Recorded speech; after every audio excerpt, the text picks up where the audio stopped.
I only needed a door that closed, hacked. Then the old stove opened for me. She was 25 and broke. No home, no savings, no one waiting for her, just a canvas work bag and $2 she had kept folded behind her driver's license since the morning she was put out. And with that $2, she bought a blackened cast-iron stove forge on the south edge of South Pittsburg, Marion County, Tennessee, a forgotten place locals said fell off the map in 1989. The front beam had sunk 3 inches at the left door. Rain came through the tin roof above the chimney wall. The county had condemned it since 2011 and was scheduled for demolition the following spring. But what nobody knew was that inside the ashpan chamber of a half-ton 19th-century cookstove, in a hidden compartment that had not been opened in over 104 years, was something that would change her life forever.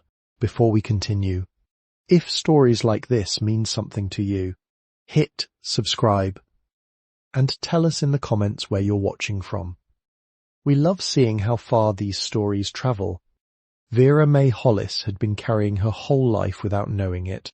She had carried grocery sacks up 3 flights when she was 7, one handle cutting a red groove across each finger because her mother could not take stairs without stopping to breathe. She had carried wet laundry in a cracked blue basket from the coin machines behind the Piggly Wiggly, shirts and towels pressed against her ribs, the warm smell of soap rising through February air. She had carried permission slips unsigned and report cards folded twice, not because she was ashamed of the grades, but because no one in the apartment had the patience to find a pen before morning.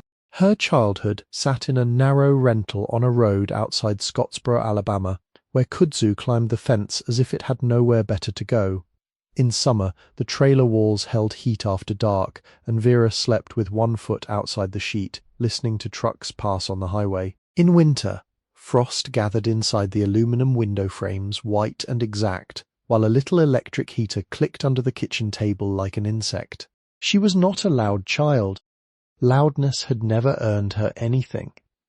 She learnt early that hunger could be handled by moving slowly, that a person could make 1 biscuit last by tearing it into 4 clean pieces, and that adults often called a child mature when what they meant was convenient. At school she kept her pencil tips sharp, her handwriting even, her shoes brushed free of red clay. Teachers liked her because she did not interrupt. Other children forgot her for the same reason. Her mother, Luann, had once been pretty in a pale, powdered way. There were photographs in a shoebox that proved it. Luann in a yellow dress beside a county fair carousel, Luann with her hair pinned high, Luann smiling as though the camera had caught her before life explained itself. By the time Vera could remember her clearly, that brightness had thinned into careful movements and half-finished sentences.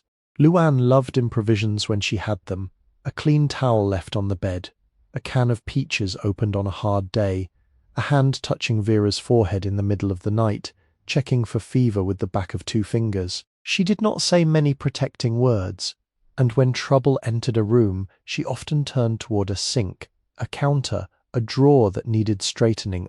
Vera did not understand that silence could become a habit as fixed as a limp. Her father had gone north before her 5th birthday. There was no grave and no war story, no photograph in uniform, no remembered argument with broken plates, only absence, which in a child's mind can become larger than any man. Sometimes Luann said he had wanted better work. Sometimes she said he had wanted less noise. After a while she stopped saying anything, and Vera learned not to place questions where answers could not stand. The person who gave shape to Vera's days was not her father and not quite her mother, but her mother's uncle, Eli Mercer, who lived across the state line near Bridgeport in a white house behind a shop of his own making. Everyone called him Uncle Eli, though the branches of kinship were twisted enough that no one could explain them without coffee and paper. He had hands like folded maps, every knuckle enlarged by work, every nail rimmed with the dark that soap could not persuade away. Ellie restored cast-iron stoves. Not polished antiques for sitting rooms, not decorative parlor pieces bought by people who wanted the look of hardship without its smoke. Ellie restored working stoves, cook ranges, pot-bellied heaters, box stoves, laundry stoves, and heavy-bellied coal burners that had warmed kitchens before electricity reached hollers and farm lanes. They came to him rusted, cracked, dented, and forgotten, carried in on trailers with flat tires or dragged from barns where swallows had nested in the firebox. Every Saturday that Luanne could spare the gas, Vera went to him. The ritual did not change much, and because it did not change, it became holy to her. They would arrive before 8 when the Tennessee River fog still sat low beyond the road. Eli would be outside already, apron tied at his waist, sweeping yesterday's grit from the concrete pad. Vera was given a biscuit wrapped in wax paper and a chipped mug of milk coffee. More milk than coffee at first, then stronger as the years allowed. After breakfast, Eli tied a red bandana over her hair and set the day's work in front of her with the seriousness other men reserved for courtrooms. He never spoke down to her. He did not make work cute for a child. He showed her where to stand so blasting grit would not rebound into her face shield, how to move the sandblasting nozzle in patient passes, never lingering too long in one place or the iron would warm and pit. He let her hear the difference between surface rust and deeper scale by tapping each plate with the ball end of a hammer. A healthy plate sang. A tired one answered dull. At 11, they stopped to drink water from a green metal cooler. At noon, they ate beans or ham sandwiches on the back step, watching wasps inspect the woodpile. In the afternoon came the slow work, wire brushing seams, chasing threads, sorting square nuts in coffee cans, mixing refractory cement in a shallow pan until it held like stiff biscuit dough, pressing it into firebox seams with a margin trowel, then smoothing it with a damp finger. No wasted motion, no flourish. By 14, Vera could tell when a stove had been overfired by the faint warping at a side panel. By 16, she could season a stove top until the iron turned from dry grey to deep black, oil wiped thin enough that it did not gum, heat brought up slow enough that it bonded rather than burned. Ellie used flax oil when he could get it, lard when he could not, and he made her write down temperatures on brown paper tacked beside the door. 200 degrees to open the pores, 300 to set, 400 only when the iron had earned it. In the evenings he sometimes let her polish nickel trim with rouge on a cotton wheel, standing close enough to guide her wrists without taking the work from her hands. Sparks from the grinder looked festive, but Eli had no patience for prettiness without purpose. He cared for fit. He cared for draft. He cared that a damper plate opened without catching, and that a stove door latched with one quiet click. Once, after she had rushed a coat of oil and left a sticky patch across the back left burner lid, Eli took the rag from her, wiped the whole thing clean, and said the sentence she would carry longer than any blessing. Honest work does not ask to be noticed. It asks to hold. He did not explain it then. He made her do the burner lid again, slower, thinner, better. Years later, Vera would understand that he had not been speaking only of iron. A roof could hold, a seam could hold, a person could hold without shining. There was dignity in work no one praised, provided the work kept heat inside and weather out. Eli died in late October. When Vera was 19, a stroke took him on a Tuesday morning between the shop and the house. The neighbour found him beside the chopping block with one glove still on. Vera was working the breakfast shift at a diner off Highway 72 when Luanne called, and for a moment the chrome coffee urn, the stack of plates, the yellow tickets clipped above the grill, all seemed to move far away from her. The funeral was small and windy. Eli's casket stood in a Baptist church with panelled walls and carpet the colour of dried moss. Someone sang "I'll Fly Away Too Quickly." Someone else said he had been a good man. Vera sat with her hands folded tight in her lap, feeling grit still lodged in the lines of her palms from the last stove they had worked on together.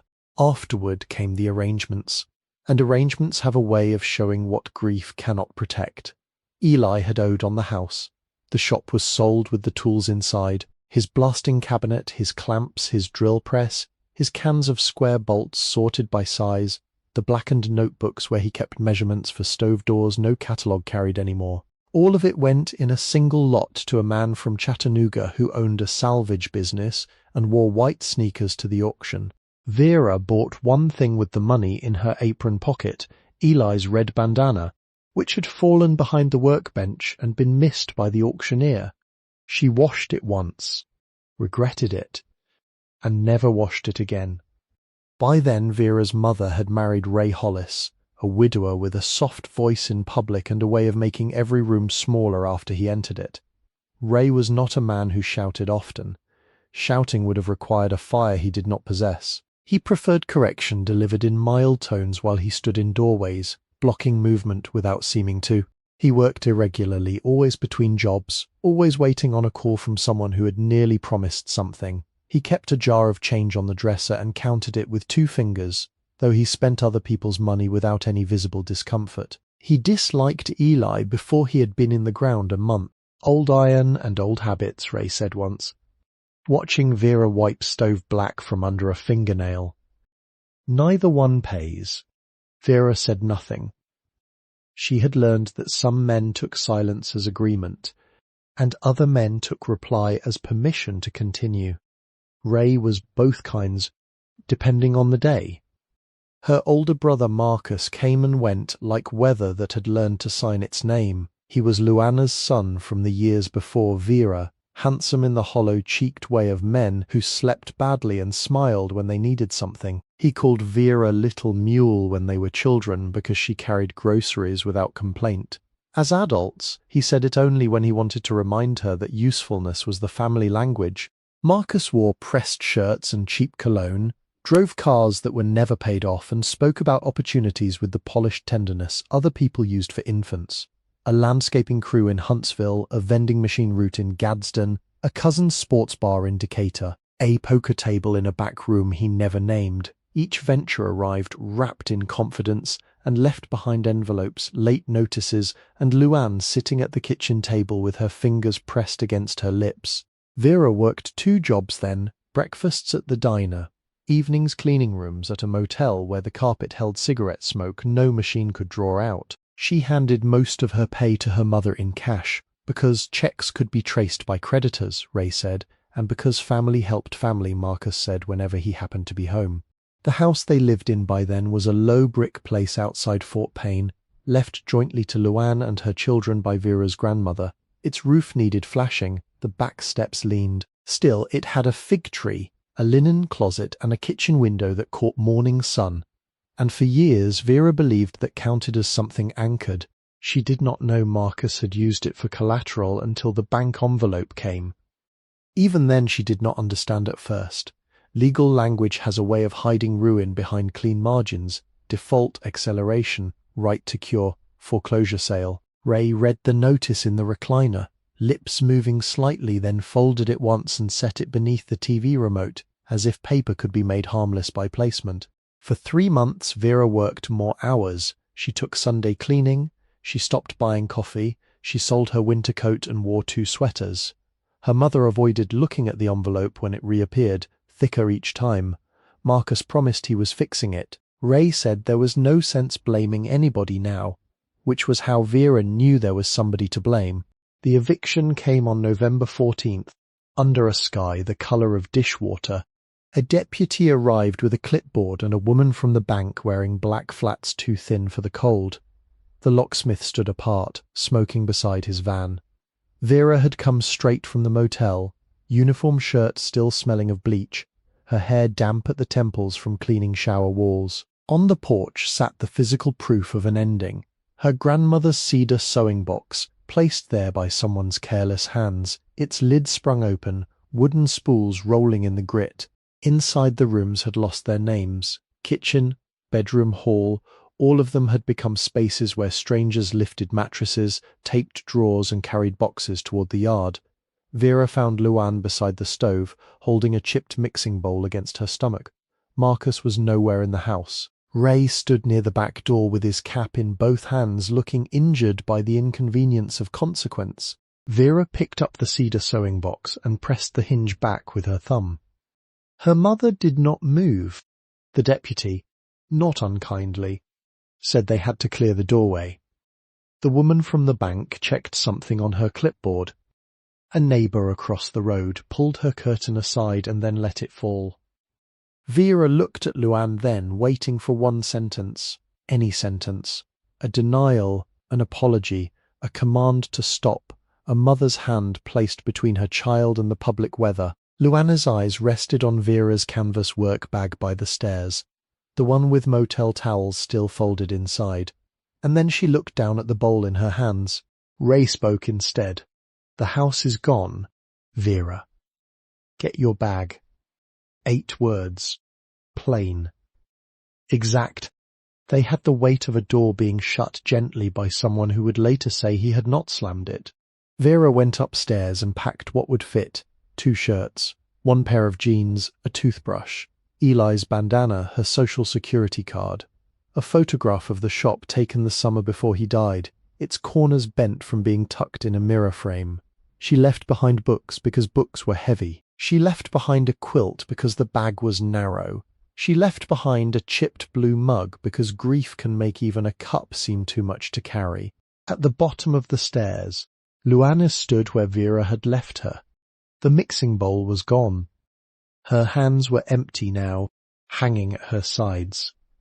For a second, Vera thought her mother might reach for her, might smooth her hair as she had done when fever came, might say one thing that could be kept. Instead, Luann stepped aside so Vera could pass. That was the betrayal. Not shouting, not choosing, just making room for exile. Vera walked until the house disappeared behind the curve of the road. For 6 weeks she lived by weather, library hours, bus schedules, and the kindness of buildings that did not ask questions after dark. The first week she stayed in Fort Payne, sleeping 2 nights behind the laundromat where dryer vents breathed warm lint into the alley. She folded her body between a brick wall and a stack of broken plastic baskets, canvas bag under her head, Eli's bandana tied around her wrist so no one could take it without waking her. In the mornings she washed in the restroom at a gas station, buying 1 black coffee so the clerk would not run her out before she had combed her hair. She had $137.42 when she left the house. The number lived in her mind with a terrible clarity. By the end of that first week, she had $91.10. The second week she rode to Chattanooga because a woman at the diner had once said there were shelters there, though she had said it in the vague way housed people speak of systems they have never had to enter. Vera slept one night in a church fellowship hall on a green cot that smelled faintly of bleach and feet. Another night she slept sitting up in the waiting room of the Greyhound station until a security guard tapped the arm of the chair with 2 fingers. "Tickets or outside," he said. She went outside. In Chattanooga, the river looked dark and deliberate beneath the bridges. She watched it from a bench near Ross's Landing one morning while her stomach folded around nothing. A man in a quilted jacket left half a sausage biscuit beside her without speaking. Vera waited until he had walked away before eating it, because receiving mercy is sometimes harder when someone watches. By then she had $63.75. The third and fourth weeks blurred through Bridgeport, Jasper, and Kimball. She followed day labor rumors and found mostly closed doors. A farm outside Jasper paid her cash to help strip frost-blackened tomato vines from wire cages. Her hands cracked at the knuckles. A motel near Kimball let her clean 4 rooms for $20 and a shower, and the owner's wife gave her a brown banana with the careful indifference of a person trying not to make charity theatrical. She slept in a hay barn outside Sequatchie one night after rain caught her before sundown. The hay smelled sweet on top and sour underneath, and mice moved in the walls with their own private industry. She lay awake listening to water drip from the eaves into a metal pan somewhere below, each drop arriving after a measured pause. By the end of November, she had $28.36. December came in colder than it had any right to be. She spent 3 nights in the back pew of a small church whose side door did not latch, leaving before first light and wiping the place on the floor where her boots had tracked mud. In South Pittsburg, she slept once under the awning of a closed bait shop and once in a picnic shelter near the river, wrapped in 2 shirts and a motel towel she had forgotten to return weeks before her forgetting became homelessness. She did not call Marcus. She did not call Ray. She did not call her mother. Not once. Some separations are not made of anger. Some are made of exact arithmetic. A phone call cost battery, a bus ride cost money. An apology, if it came, would not put a roof over her. Vera had reached the plain place inside herself, where hope had to prove usefulness before she would carry it another mile.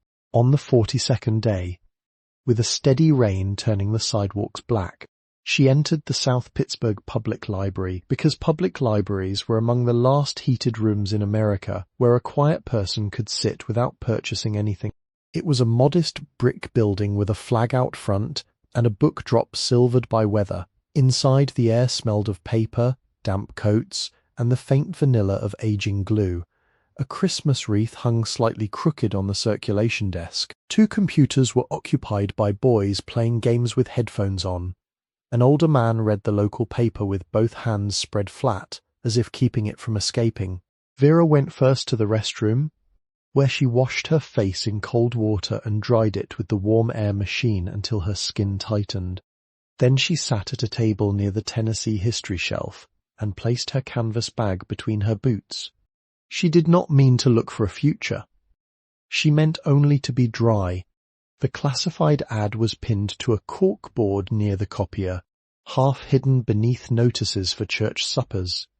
Firewood, a missing orange cat, and a quilting circle that met on Tuesdays. It had been typed on county stationery and trimmed badly with scissors. Sealed bid disposal. Condemned structure and lot. OLD River Road Industrial Parcel. Former Holland Stove Works Annex. Minimum bid $2. Bewire assumes all light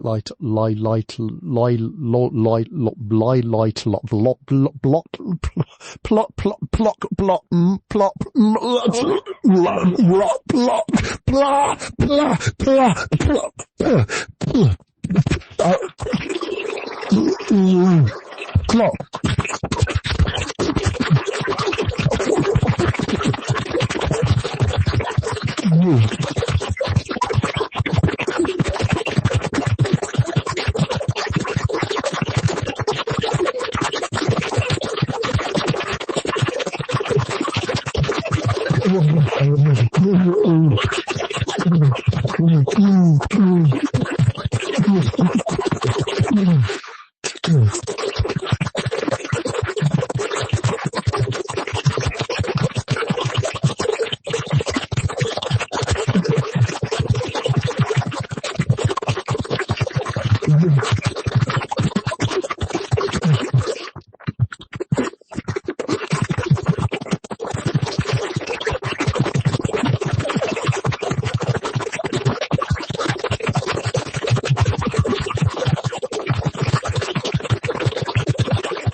taxes and removal or repair. Vera read it once and then stood closer. There was a photograph attached with a rusted staple.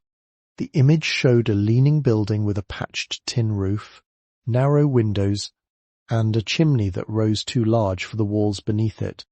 A signboard over the door had gone pale, but 3 letters remained visible through soot and weather. 4. Below, in smaller print, someone had written by hand. Bids close at 4 p.m. Today. County Clerk's Office. Vera looked at the clock above the circulation desk. It was 3:12.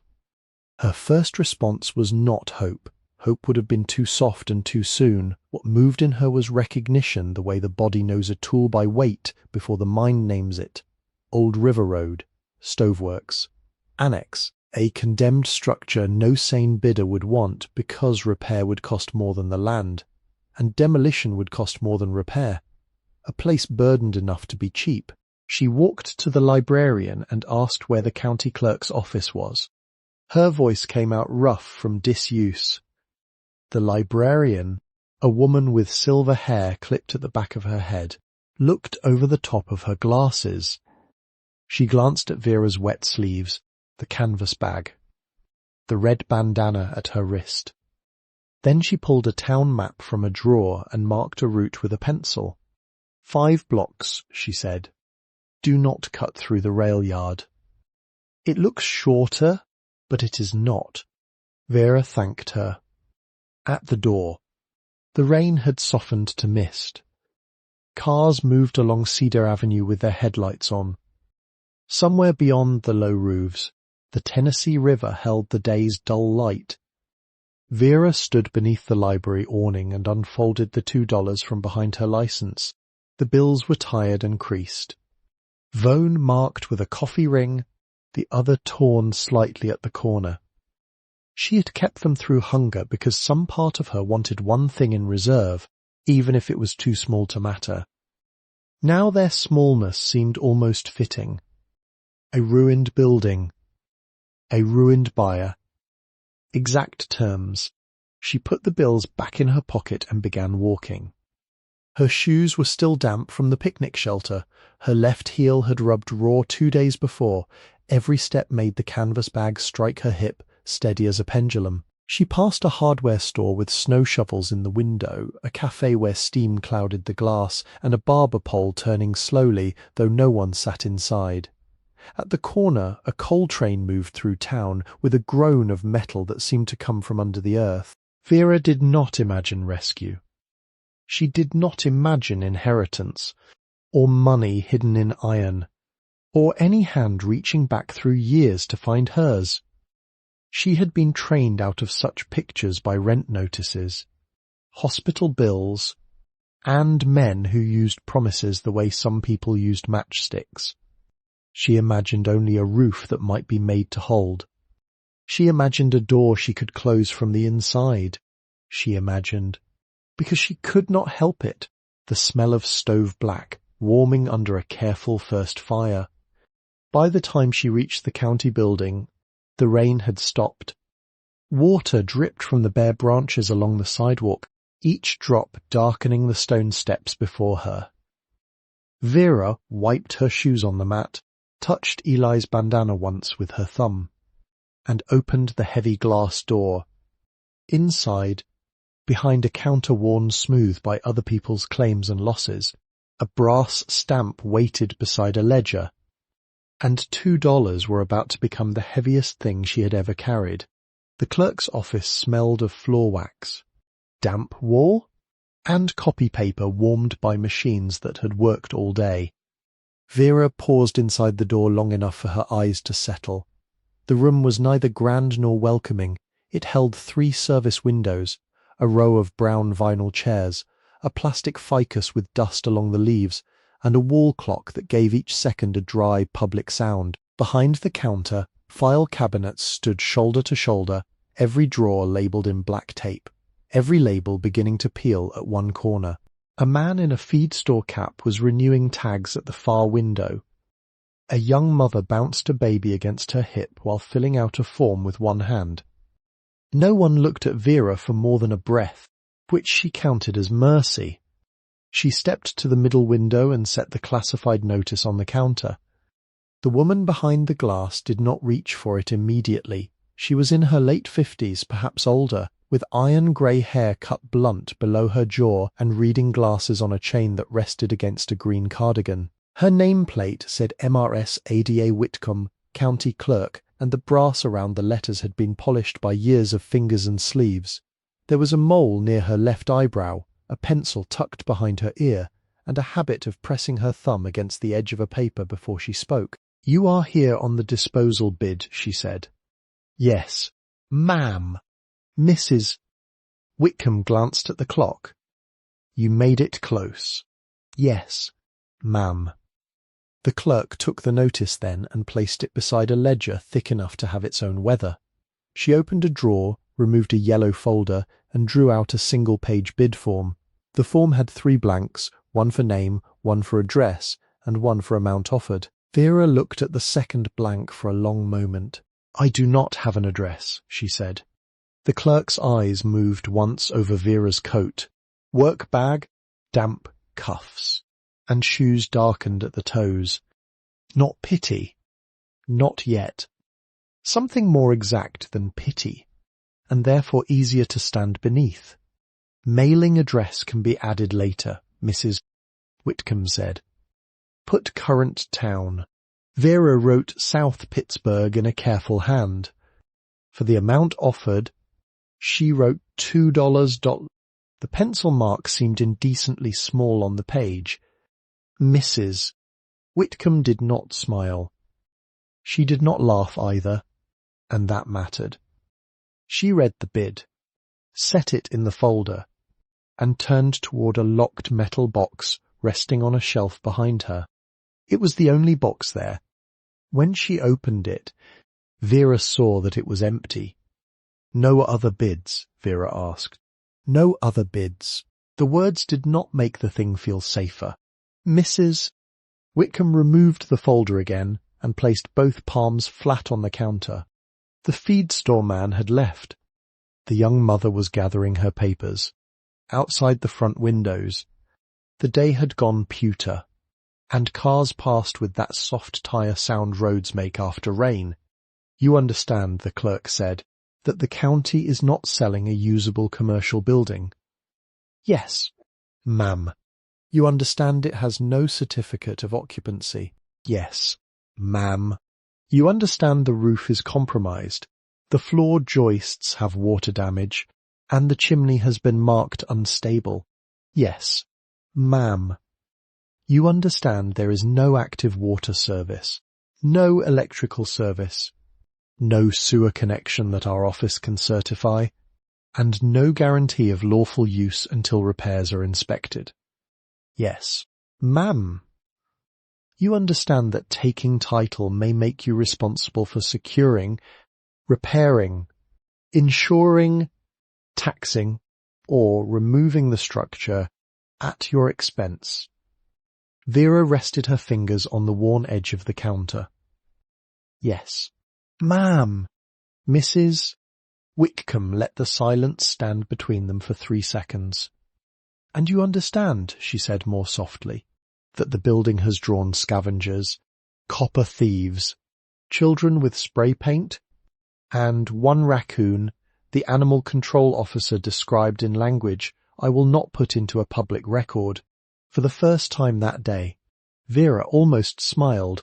Yes, ma'am. The clerk kept looking at her. Behind the glass, an electric heater hummed under the counter, stirring a strand of grey hair against her cheek.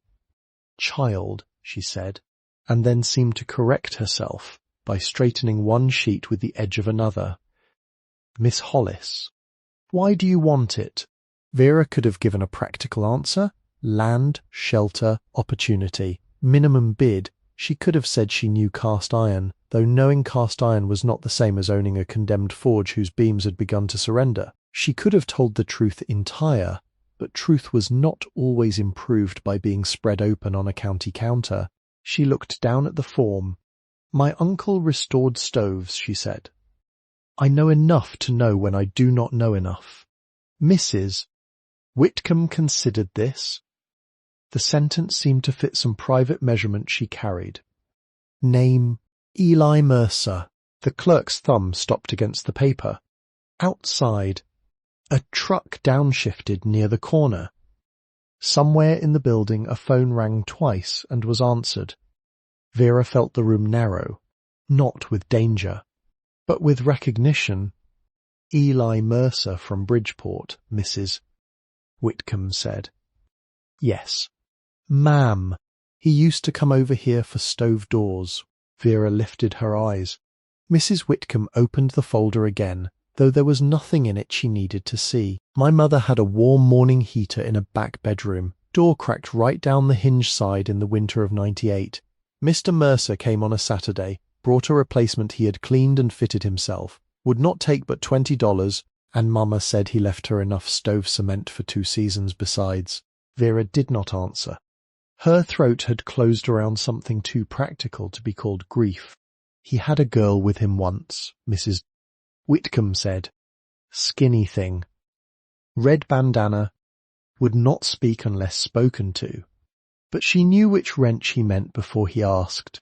Vera's hand moved, almost without permission, to the bandana tied around her wrist. The clerk saw it. A careful person might have looked away. Mrs. Whitcomb did not. She lowered her eyes to the deed papers with a kind of mercy that had learned not to announce itself. Well, she said, that makes some sense of what did not make sense. She asked for identification. Vera handed over her driver's license, outdated address and all. The clerk copied the number, typed something into a computer that clicked as though every key carried weight, and then slid 3 documents beneath the glass. The deed form was plain, not worthy of the fear it caused. Legal description, parcel number, liability waiver, sale as is, no warranties expressed or implied. Vera signed where the blue tabs told her to sign. Her name came out steady on the first page and cramped on the second. By the third, her wrist had begun to tremble, so she paused, flexed her fingers and signed the last line slower. Mrs. Whitcomb took the 2 bills Vera placed on the counter. She did not drop them into a drawer. She smoothed them once, aligned their corners, and laid them inside a receipt book as though they were larger money than they were. Then she lifted a brass stamp from its pad. It was heavy, square-footed, and old enough that the handle had darkened where countless hands had held it. Mrs. Whitcomb set the deed beneath it, adjusted the paper by a hair, and pressed down. The sound filled the office. Not loud. Final. A raised county seal appeared on the page, pale and exact, catching the fluorescent light along its rim. Mrs. Whitcomb slid the deed copy back through the opening, followed by a small ring holding 1 key. The key was not historic. It was a hardware store duplicate with a green plastic head and a tag that read Annex Front in faded ink. Whether it still works, the clerk said, I do not promise. Vera folded the deed and tucked it inside her canvas bag beside Eli's photograph. Mrs. Whitcomb drew a map on the back of an envelope, her pencil moving with a certainty born of having given directions before phones made people careless. Go south on Cedar until the road bends toward the river. Past the old rail spur, you will see lodge property off in that general direction, but yours is farther down and back from the active places. Turn at Old River Road, not the gravel cut by the drainage ditch, the paved turn. Walk until you see walnut trees on the left and a chain gate with a county tag. The building sits behind that. She tapped the pencil once. Do not go after dark. Vera looked toward the windows. Evening had gathered. I will go now, she said. Mrs. Whitcomb did not argue. Perhaps she had seen enough people at counters to know when a warning had reached the ear but not the circumstance. She took a yellow carbon receipt from the book, hesitated, then opened her top drawer and slipped one of Vera's dollar bills beneath a black binder clip instead of placing it with the day's funds. Vera noticed. The clerk noticed that she noticed. Accounting can endure until morning, Mrs. Whitcomb said. Some money deserves a night to itself. Vera did not know how to answer that either, so she said the only thing she had. Thank you, Mrs. Whitcomb nodded once. Mr. Mercer did good work. Vera put the key in her coat pocket and left before her face could betray her. Outside the air had turned colder. It was the kind of December cold that did not roar, only entered cloth 1 thread at a time. The courthouse lamps had come on, and their light lay in pale squares across the wet steps. Vera stood beneath them and looked at the envelope map until she could hold it in memory. She still had no room, no blanket, no food beyond half a pack of crackers. And now, by the exact language of the county, she owned a liability. She started walking. South Pittsburg settled around her in the slow manner of towns built near river, rail, and work.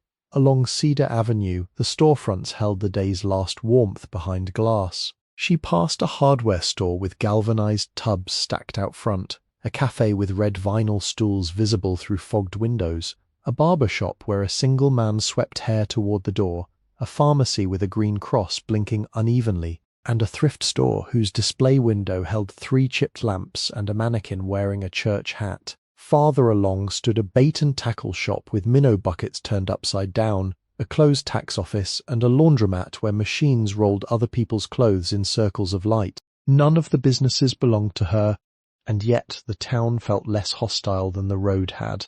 It did not welcome. It simply remained. That was enough. Near the tracks, a dog began barking from behind a fence, not fierce, official. He was brown and white with one ear folded, and he trotted parallel to Vera until the fence ended, then stood watching as though she had failed to file something in the proper office. Coal cars sat beyond the crossing, black-sided and marked with chalk, each one waiting for an engine to give it purpose. She crossed carefully. The rail ties shone with rain. Gravel shifted under her shoes. In the distance, beyond low roofs and winter trees, she saw the industrial shapes that had made the town known to people who cared about iron, stacks, sheds, long roofs, and the blunt geometry of foundry work. South Pittsburg had cast iron in its bones. Joseph Lodge had come there in the 19th century, and generations had poured metal, seasoned pans, packed boxes, and carried home pay envelopes from that inheritance. The town did not wear its history like a costume. It lived under it, practical and stained, as work towns often do. Vera did not turn toward the active places. She followed the clerk's directions south, where the pavement narrowed and the lights grew farther apart. Old River Road appeared just as Mrs. Whitcomb had drawn it, a modest turn marked by a bent sign and 2 mailboxes, one upright and one leaning with country stubbornness. Walnut trees stood beyond the turn, their bare branches black against the remaining sky. The ground beneath them was littered with husks, split and dark, giving off a bitter green smell where rain had opened them. A house on the right had plastic candles in every window. A woman in a pink robe opened the door to call a cat, saw Vera, and drew the robe tighter without speaking. Farther down, a man carrying firewood paused beside a shed. He did not wave. He did not have to. His stillness said plainly that strangers on Old River Road were counted. The dog from the fence had stopped barking. Another answered from somewhere nearer the river. Vera's heel burned.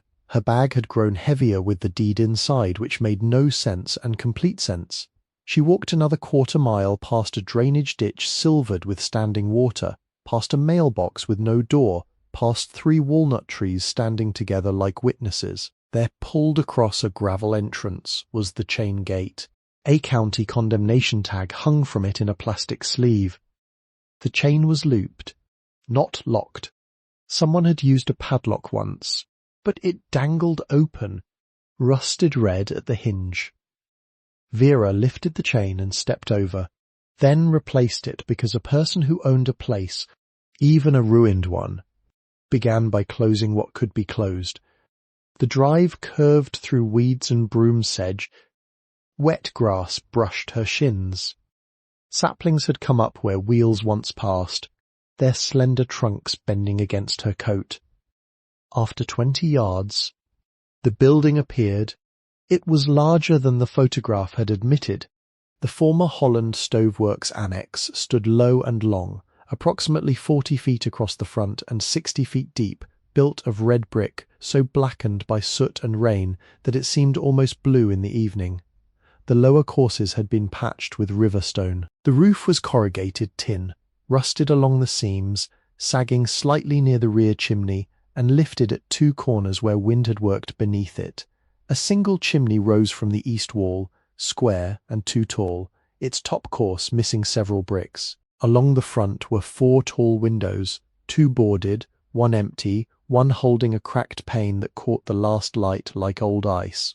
Over the double door hung the sign she had seen in the photograph. Holland Forge and Stove Restoration. Most of the paint had surrendered, but the carved letters remained under weather. Patient as bone. A smaller line beneath. Nearly gone. Reed cast iron cleaned. Lined, fitted, kept. Kept. The word entered her with quiet force. The double doors were made of tongue and groove oak, strapped with iron hinges. One side had swollen at the bottom.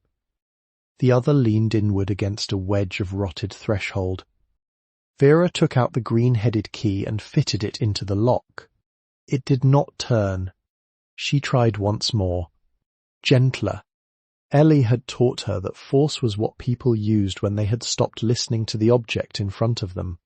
She drew the key back slightly, lifted the door with her shoulder just enough to ease pressure off the latch, and turned again. This time the lock gave. The door opened 6 inches, then stopped against debris on the floor. Vera set down her bag, pressed both palms to the wood, and pushed. Something scraped inside. Rust flakes fell from the hinge like dark snow. With a groan long enough to sound human, the door moved. Cold air came out first. Not outside cold, interior cold, the kind that had been stored for years behind walls and under soot, untouched by any morning.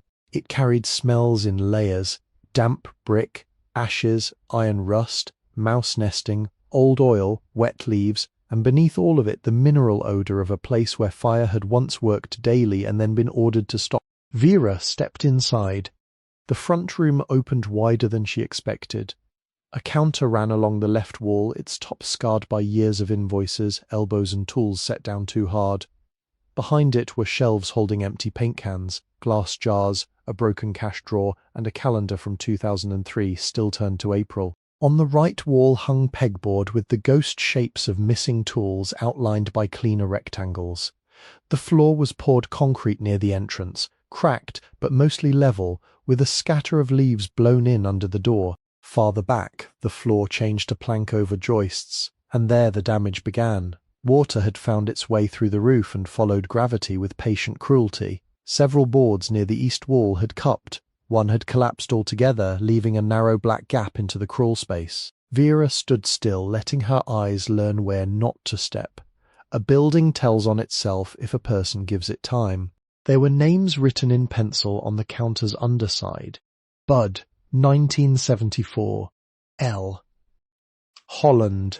May was here. Do not use this drawer. Vera touched none of them. The back room was the true workspace. She entered by a sliding door whose track protested in brief metallic coughs. The room beyond was darker, taller and colder. A workbench ran nearly the length of one wall. Against another stood an old sand-blasting cabinet, its viewing glass clouded to milk, rubber gloves hanging limp from the front like the hands of a tired animal. Nearby were 2 55-gallon drums labelled media and waste, one dented, one open and full of rainwater black as tea. A hoist rail crossed the ceiling, iron wheels fixed above a chainfall. Under it sat 3 stoves in various states of abandonment, a pot-bellied heater missing its door, a narrow parlour stove with nickel trim green from neglect, and at the centre of the room on a low iron skid, the largest cookstove Vera had ever seen outside a museum. It was black, not with polish, but with soot, age, and the thick dullness of iron that had not been touched by a caring hand in decades. 6 round burner lids sat across the top. The oven door bore a cast floral pattern under grime. The firebox side had a crack that ran like lightning from one bolt to another. Beneath it all, nearly hidden by a dented kick plate, was the ashpan chamber. Vera looked at it only long enough to mark its presence. The building was growing dark. She went back to the front room and found a broom with half its straw missing. She swept a space near the counter, slow and careful, moving mouse droppings, leaves, bits of plaster and dead beetles into a pile she could remove in the morning. In a lower cabinet she found a roll of brown paper, brittle at the edge but usable toward the centre. She spread it on the floor, then laid 2 flattened cardboard boxes over it and placed her towel on top. There was no electricity. The switch by the door clicked without result. The windows held the last dull light for a few minutes, then lost it. Vera used the little battery candle she had bought at a dollar store 3 weeks earlier, setting it on the counter beside the deed. Its false flame flickered with mechanical patience, more comfort than illumination. She ate the last crackers from her bag. 6 squares. She counted them without meaning to, and made herself eat slowly. The crumbs tasted of salt, cardboard, and the paper sleeve they had lived in too long. Outside, wind moved along the tin roof. Something scratched once in the wall and went still. Somewhere beyond the building a train horn sounded, low and almost tender in the distance. The old forge answered with ticks and small settling noises, as if it were deciding what to make of breath again. Vera took off her shoes and set them side by side near the door. Her socks were damp. She untied Eli's bandana from her wrist, folded it once, and placed it under her cheek when she lay down. The concrete held cold through the cardboard, through the towel, into her hip and shoulder. She drew her knees toward her chest and put one hand over the green-headed key in her coat pocket. She did not sleep quickly. The front room grew visible and invisible by turns as clouds moved over the moon. The counter became a darker shape. The shelves became a line. The cracked window held a pale square of sky. Vera listened to the wind, the roof, the far train, the patient ticking of old metal surrendering the day's small changes in temperature. No one knocked. No one called her name. No one asked for money, apology, usefulness, or belief. Near midnight, the rain began again. Soft at first, then steadier. Water found the weak place above the chimney wall and dropped into a metal pail someone had left years before. Each drop rang once. Vera counted them until counting became unnecessary. The forge was not warm. It was not safe. It was not ready to forgive neglect or shelter a life without work being asked in return. But its door had closed behind her, and, for the first time in 43 nights, Vera was inside something that could not be taken from her before morning. The house is not empty. It has been waiting. You are welcome here. Morning came through the cracked front window in a narrow grey strip, and Vera rose before the first car passed on Old River Road. Her shoulder had gone stiff against the concrete. One hip ached. Her fingers were slow from cold, and when she tried to bend them, each knuckle answered in its own separate way. She sat up without hurry, because there was no one there to measure her speed, and listened. The forge held the sound of rainwater, but the rain itself had stopped. A pail near the chimney wall was nearly half full, each drop from above falling into it with a smaller sound. Now that the distance to water had shortened, the air smelled sharper in morning. Wet soot, stone dust, mouse trails, the metallic sourness of standing water. Under that, barely present but real, was the smell Vera had noticed the night before and had not let herself trust. Iron. She put on her shoes, tied Eli's bandana around her wrist again, and carried the pail outside. The yard looked different by daylight, not kinder, more exact. Broom sedge stood knee-high along the drive. Vines had fastened themselves to the west wall, their brown tendrils gripping mortar joints with the tenacity of small hands. Behind the building, where the ground sloped toward a line of sycamores, she found an outhouse leaning under a cedar tree. The door hung crooked, but the floor held. A galvanized latch still worked after being lifted twice and persuaded sideways. That mattered. Farther down the slope, through weeds and briars, stood a pump head over a shallow well. Its handle was red with rust, and the concrete collar had cracked in 2 places. Vera did not drink from it. She was tired, not foolish. But she worked the handle gently until it moved, then harder until brown water coughed from the spout and splashed into leaves. After a minute the water ran clearer, still not safe by any measure, but useful for washing, for mixing, for scrubbing one corner of a place back toward being habitable. She found an old enamel basin under the front counter and carried water into it in 3 careful trips. Her palms burned from the pump handle. Her breath showed. She washed her face, neck, hands, and the inside of her wrists, then wiped the basin dry with a torn scrap of cotton from her bag. Cleanliness, in a ruined building, was not an achievement. It was a claim. For the first 3 days, Vera did not try to repair anything that could kill her. She did not climb the roof. She did not trust the chimney. She did not step on the east plank floor without testing each board first with the broom handle. She made a map of the building in her head, not by measurement yet, but by sound. The front concrete gave a flat tap beneath her shoes. The back planks answered higher, each with a different tone. One board near the sandblasting cabinet's side.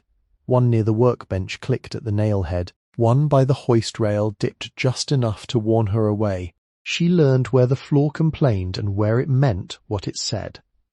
She swept. She hauled out leaves. She stacked broken glass in a coffee can. She opened the front door each morning for 2 hours so the building could breathe, then closed it before dusk to keep stray animals from making decisions on her behalf. She moved the 3 abandoned stoves only in her imagination, walking around them, noting cracks, missing bolts, warped lids, loose trim, damaged grates. Her hands wanted the work too quickly. She made them wait.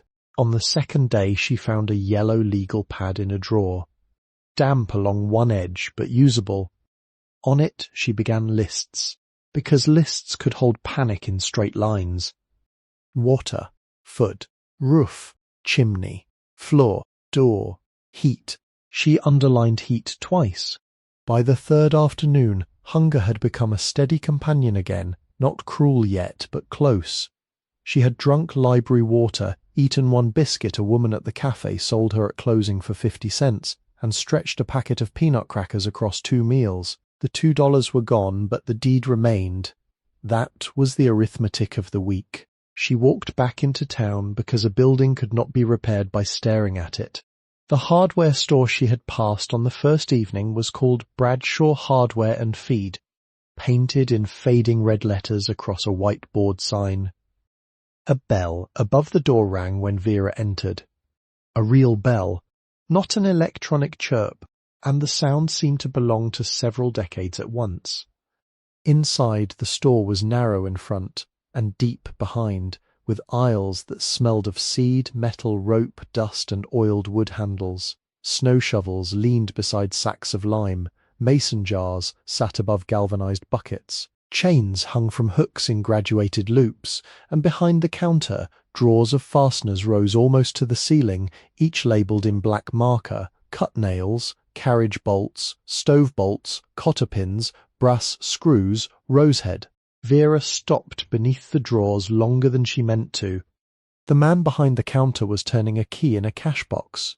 He was tall in the stooped way of men who had once been taller, with a narrow face, white eyebrows, and a left hand missing the tip of its index finger. He wore a brown canvas apron over a flannel shirt, and his glasses sat low enough that he looked over them more often than through them. "You need something particular," he said. It was not a question, though it allowed one. "Maybe," Vera said. "I bought the old stove annex on Old River Road." The man looked at her then, fully. Most people responded to that sentence in one of 2 ways. They doubted she had said what she had said, or they believed it and doubted her. He did neither visibly. He set the key down, folded his hands on the counter, and made a small sound in his throat that might have been acknowledgement. County finally got rid of it. "Yes, sir." "You planning to tear it down?" "No, sir." "You planning to sleep in it?" Vera did not answer at once. His eyes did not leave her face, but they softened around the corners in a way that suggested he already had the answer and was asking only to keep the exchange honest. "For now," she said. He nodded slowly. "Name's Amos Bradshaw." "Vera Hollis. Mercer's girl," he said after half a breath. The words struck differently here than they had in the clerk's office. Not as surprise. As placement, Vera did not ask how many people had known Eli. It was beginning to seem that quiet work travelled farther than noise. "My uncle," she said, "brought me a laundry stove once. Fixed a crack in the back plate with a butterfly patch I still show people when they think new means better." Amos glanced toward the fastener drawers.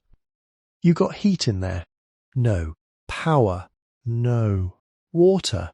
"Pump." "Not drinking." "Roof?" "Leaking at the chimney wall. Chimney safe.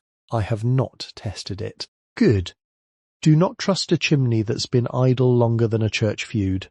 He turned and reached under the counter, then placed a thin booklet before her. Its cover was pale blue and water-stained. "Chimney, Flue and Stove Safety for Older Homes," printed by a Tennessee extension office sometime in the late 1970s. Someone had written notes for beginners across the top in pencil.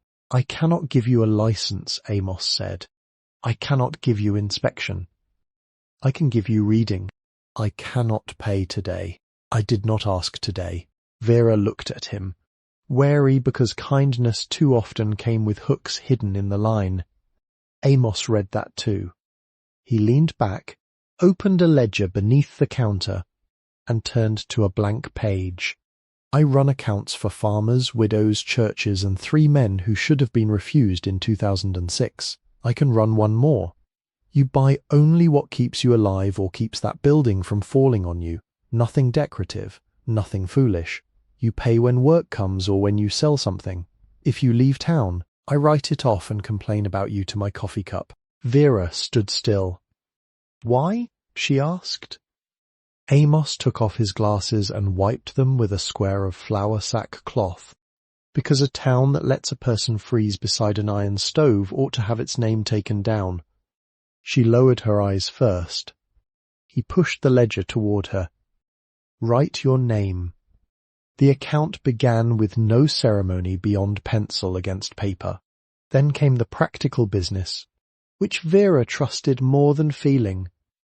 Amos walked with her through the aisles, building a list that was modest enough to be possible and exact enough to matter.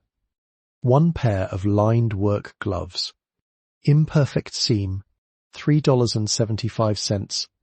Dust masks, pack of 5, $2.10. A wire chimney brush, 6-inch round, used, $4 Voy dollars.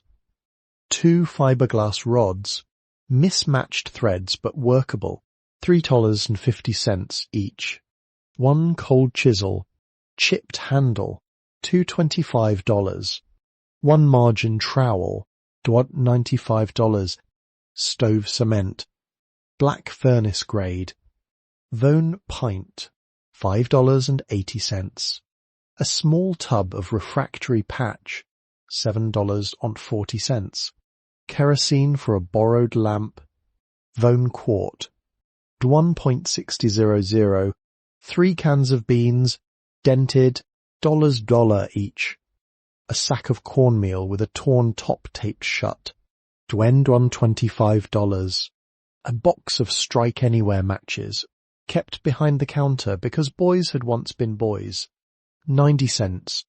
A roll of builder's paper, damaged at one edge, no charge written but entered at 50 cents after Vera insisted. Amos wrote every item in the ledger. He did not round. He did not pretend cost did not exist. The total came to $35 even because he had made it come out even by lowering the prices on objects he owned outright. Vera noticed. Again, he noticed that. She noticed. "Arguing costs extra," he said. She signed beneath the total. Before she left, he added one more thing. A short length of stove rope gasket from a remnant box. "Door leaks will waste heat," he said. "And do not light anything until you know where the smoke wants to go." The next morning Vera began with the chimney. She did not begin from the roof because the roof had not yet earned her trust. She began from the bottom, kneeling before the chimney cleanout with a lamp set far enough away that soot dust would not coat the glass. The cleanout door was cast iron, rusted at the hinge and secured with a small thumb latch that had fused in place. She tapped it with the handle of the cold chisel, not hard, just speaking to it in metal. Then she brushed the latch with a wire brush until flakes came away like burnt pastry. The latch moved on the 8th try. Behind it lay darkness packed with old fallings, creosote scale, soot, bird nesting, mortar crumbs, and one small animal skeleton so delicate she moved it aside with the corner of a folded newspaper and carried it outside. She worked the chimney brush upward in sections, adding one fiberglass rod, then another, turning clockwise so the threads would not unscrew. The brush met resistance at 6 feet. She pulled down, pushed up, turned, pulled again. A rain of black came loose and struck the metal bucket below with a sound like coarse sand. Creosote has a smell unlike ordinary soot. Sharp, tarry, almost sweet in the wrong way. It clung to her sleeves, entered the cracks of her hands, and settled along her eyelashes. She worked with the dust mask on, then changed it when breathing through it became labor. Every half hour she stopped, carried the bucket outside, dumped the waste into a shallow pit away from the building, and returned. By noon her shoulders burned. By 2, the brush reached higher before stopping. By 4, something dislodged above with a deep interior cough, and a blackened nest of twigs, leaves, and hardened soot dropped into the cleanout, filling the bucket halfway in one fall. Vera sat back on her heels and let the dust settle around her. Through the open front door she could see the winter light thinning across the yard. She did not hurry the last passes. Cleaning a chimney was not a dramatic act. It was repetition, caution, and the humility to be dirtier than the thing being cleaned. She brushed until the rods moved freely. She ran the broom handle into the smoke shelf as far as it would go, and listened for loose brick. She held the lamp near the firebox opening and watched the flame lean. She lit a twist of newspaper, let it smoke, and watched the smoke draw upward instead of rolling back into the room. Not enough to trust entirely. Enough to test. On the 5th day after she had entered the forge, Vera built her first fire in the small pot-bellied heater near the front room, not the massive cookstove in the back. The heater had cracks she could see, and one seam that needed cement, but its firepot held. The grate moved, and the stovepipe, after 2 hours of brushing and reseating, connected cleanly into the chimney thimble. She patched the visible seam with furnace cement, pressing it thin and even with the margin trowel. She waited as long as the label instructed, then waited another hour, because labels were written for better circumstances. The first fire was not a fire so much as a question. 3 twists of paper, 7 dry twigs gathered from under the walnut trees, and 2 pieces of scrap oak she found beneath the workbench. She opened the damper. She struck a match. Flame took the paper, considered the twigs, and moved upward. Smoke rose, hesitated, and then pulled into the pipe. Vera crouched in front of the stove without moving. The pipe clicked once. The stove body made a soft, expanding sound, iron, waking by degrees. When no smoke entered the room, she added 1 more piece of wood. Heat did not arrive all at once. It gathered in the iron, dark and slow, then entered the room like a cautious guest. Vera sat on the floor with her hands held near the stove, palms forward, and watched the skin across her knuckles change colour. The ache beneath her fingernails loosened first, then her wrists, then something between her shoulders that had been braced since the morning of the eviction and had never been told it could stop. She made cornmeal mush in a dented saucepan she had found under the counter and scoured with sand, ash, and more patience than hope. Water from the pump boiled longer than necessary. She stirred cornmeal into it with a wooden paint stick shaved clean with her pocket knife. The result was plain, uneven, and slightly smoked because the pan had a memory of old grease. She ate it slowly. It was the first hot meal she had made under a roof that belonged to her, and because there was no one to praise it or diminish it, the meal became entirely itself. Warm. Coarse. Enough. After heat came inventory. She gave herself the task on the 6th morning because a workroom without a list could become a graveyard for intention. She opened every drawer that would open, marked the ones that would not, and cleaned a space on the bench where the yellow legal pad could lie flat. On the first shelf she found stove lids sorted by diameter, though mice had chewed the paper tags: 6-inch, 7-inch, 8-inch, 9-inch, and one warped 10-inch lid with a raised star pattern near the handle notch. On the second shelf were grates, some cracked, some whole, each heavier than it looked. Beneath them were 3 ash shovels, 2 poker rods, a coal hod with one handle missing, a tin of stove polish hardened into a black stone, and a cigar box filled with mismatched hinge pins. In the long drawers she found packets of mica windows for parlour stove doors, brittle but mostly intact. She found nickel trim wrapped in newspaper from 1997. She found burner handles, shaker handles, draft knobs, tiny bolts, square nuts, cotter pins, washers, springs, and a curved tool Eli had once called a clinker hook, though the one here had a handle turned from walnut instead of ash. Against the west wall stood the sandblasting cabinet, and Vera spent half a day cleaning its glass and checking the gloves. One glove was torn through at the thumb, the other had stiffened to uselessness. The cabinet itself might work if air could be supplied, but there was no compressor she could see. The media drum held old blasting grit dry on top and damp below. She marked it, later. In a corner behind the pot-bellied heater sat a stack of fire brick, 37 full bricks and 11 broken. Some were stamped with names: Alabama, Empire, Dixie, and one so worn it might have said nothing at all.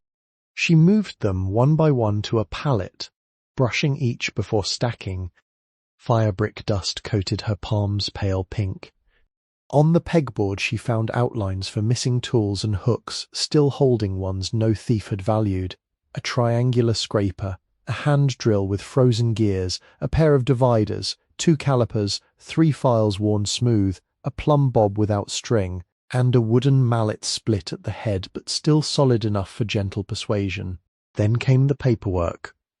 Invoices in a metal tray, receipts in coffee cans, a ledger from 1988 with names, deposits, repair notes, and phone numbers written in a hand that leaned sharply to the right. Some entries were ordinary: refit stovepipe, replace mica, season top, install gasket. Others read almost like small biographies: MRS, Dalton's range, do not overheat, left oven wall thin, potbelly from schoolhouse, saved original door if possible, Henderson parlour stove, customer wants shine, give him function. Vera copied useful phrases into her pad, not because she needed them yet, but because careful people had left knowledge behind in fragments, and fragments deserved not to be swept into trash. At the centre of the back room, the giant cookstove waited. She delayed touching it until she had earned the room around it. That was not superstition. Large iron deserved respect. It could crush toes, break fingers, and humble foolish backs. Half a ton was not only weight, it was a fact with consequences. On the 7th day, she swept around its base. The stove stood on an iron skid, likely built to move it with rollers and a chain hoist. Its body was nearly 5 feet wide, 3 feet deep, and shoulder high at the warming shelf. The top had 6 burner holes, 2 of them sealed under lids rusted in place.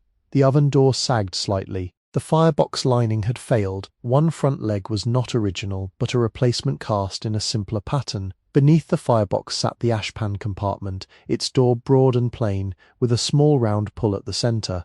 Vera tugged it. Nothing. She brushed the edges, tapped the door with the wooden mallet, and saw soot crack along the seam. That was expected. Ash doors rusted shut from neglect. She applied a few drops of oil from a can she had found on the shelf, waited, tapped again, and worked the pull with both hands. The door shifted 1/16 of an inch and stopped. She did not force it. The anomaly announced itself not by sight, but by sound. She was tapping along the lower front plate, listening for rusted through spots, when the hammer note changed near the right corner of the ash compartment. Most of the plate answered with the dull, dense tone of cast iron backed by open space or packed soot, but one area, no larger than a dinner plate, gave a shorter sound. Not hollow, not solid either, layered. Vera tapped again. Then she tapped the matching place on the left. Different. She crouched lower, lamp near the floor, and saw that the ashpan door had a seam inside its seam. Not obvious, not decorative. A hairline crescent partly hidden by soot, following the curve of a cast flourish that had looked at first like ornament. She cleaned it with the corner of a wire brush. Beneath the grime appeared a small cedar disc fitted into an iron recess, darkened almost black with age. Cedar, not iron. Her breathing slowed. She tested it with her thumbnail. The wood did not crumble. It was smooth at the centre, slightly raised around the rim, and cut with a shallow slot, too narrow for a screwdriver but wide enough for a coin. She used a nickel from her pocket, one of the last coins she had not spent because it had slipped into the lining of her bag. The disc resisted, then turned. Somewhere inside the ash compartment, a latch dropped with a soft, exact click. Vera sat back on her heels. The building was utterly still. She looked toward the front door, though there was no one there. Then she looked back at the stove. She felt no sudden certainty, no grand revelation. Only the clean awareness that an object she had thought she was studying had been withholding a second purpose. She pulled the ash door again. This time it opened. Inside lay the ordinary darkness of old ash, but only for the first few inches. Beyond that, set behind a false back, was a narrow compartment lined in tin and blackened at the edges. The false back had slid aside when the cedar disc turned. Vera could see the track now, beautifully made, almost invisible when closed. Someone had built secrecy with the same patience Eli had used for fit and draft. She did not reach in at once. She went to the front room, closed the door, and slid the interior bolt she had found that morning into place. Then she returned with the lamp, the yellow pad, and a clean square of brown paper. Her hands had become very steady. The compartment held 3 oilcloth packages, 1 long canvas roll tied with cotton tape, 1 small tin box, and a flat packet wrapped in waxed linen. All were dark with age but dry. The tin lining had done its work. Vera removed the items one at a time and placed them on the brown paper in the order she found them. First, the canvas roll. The cotton tape broke when she touched it, not violently, just with the tired surrender of fibre that had held long enough. Inside were tools, each wrapped in a separate scrap of cloth, 3 cold chisels ground to different bevels, 2 hand-forged scrapers, a narrow jointing tool, a small brass caliper, a stove-bolt wrench, and a burnisher with a handle of dark wood, worn by a hand not unlike Eli's. At the end of the roll lay a folded paper label, "For the one who knows not to pry cast iron hot." Vera read it twice. The sentence was not Eli's, but it carried his discipline. Next came the first oilcloth package. It held raw material, mica sheets wrapped between boards, a bundle of cotton stove gasket, a packet of square-head bolts still lightly oiled, and 4 small paper envelopes marked with sizes in brown ink. The ink had faded, but the numbers remained clear enough. 10/24, 1/4, 5/16. Oven door pins. The second package held documents, but not the kind she had expected. Drawings, blueprints, or something near them, folded into careful quarters. When she opened the top sheet, a plan of the whole block spread across the paper. Roof lines, chimney lines, flue paths, party walls, pipe clearances, venting notes, and firebreak recommendations for the old commercial row near the river. The title block read, "Safe Chimney Draft and Flue Correction Plan. South Pittsburg River Block. Holland Works. 1919. Vera stared at the drawing without fully understanding its value, only recognizing care when she saw it. Every line was made by hand, every measurement had been written with discipline. Some chimneys were marked UNSAF, others were marked to be lined before winter. There were arrows showing prevailing wind, notes about roof pitch, brick condition, stove placement. shared walls, and the distance required between pipe and timber. The map was not treasure in the simple way people used that word. It was memory that could prevent fire. She set it aside with both hands. The third oilcloth package was heavier. She knew before opening it that it contained money, and the knowing did not come as joy. It came as fear. Money hidden that long had belonged to someone's worry before it ever belonged to possibility. Inside were banknotes wrapped in bundles, several envelopes of coins, and a cloth purse gone stiff with age. The paper money was old United States currency, large-size notes mixed with smaller later bills, some silver certificates, some Federal Reserve notes, some national banknotes from Chattanooga and Nashville. Vera did not know enough to judge them properly. She knew enough not to lick her fingers. She knew enough to keep them flat and away from flame. She counted because counting was what could be done. First bundle, $5,000. Second, $5,000. Third, $5,000. Then smaller bundles labelled in pencil by amounts that matched when counted twice. $2,500, $1,000, $500, 250 cents. Coins in envelopes, Morgan silver dollars, heavy and worn, Barber half dollars, Mercury dimes, Indian head cents, a few Liberty nickels. One gold piece wrapped separately in chamois, which she did not count by collector's value because she did not know it and would not invent. She counted face value only. By the time the rows were arranged on the brown paper, her knees had gone numb beneath her. She wrote each amount on the legal pad, added once, then again, then a third time. $40,000.73. The 73 cents lay in $2 half-dollars, 2 dimes, and 3 pennies, except the arithmetic of coinage made her smile faintly because the face of money and the worth of money were already beginning to disagree. She left it as written. That was what the hands before hers had intended to count. At the bottom of the purse lay a medal. It was wrapped in blue cloth, tarnished at the edges, with a ribbon faded toward grey. Not a grand decoration, not jewelled, not theatrical. A service medal, bronze, bearing the year 1918 on the back, along with a name carefully scratched in small letters near the rim. T. Holland. Vera laid it beside the coins. The last object was the tin box. It was about the size of 2 stacked hymnals, its lid sealed with wax gone dark and brittle. Vera turned it over and saw no lock, only a paper label under a film of age. Read, "When there is fire in the stove and food in the body." She laughed once, but it was not amusement. It was the sound a person makes when the dead prove more practical than the living. There was no fire at that moment. The pot-bellied heater had gone cold while she worked. Her stomach was empty except for breakfast water and the memory of cornmeal. She set the tin box aside unopened. Obedience to such an instruction cost nothing, and something in her did not want to meet the writer badly. She returned to the hidden compartment, reaching farther in with the lamp angled low.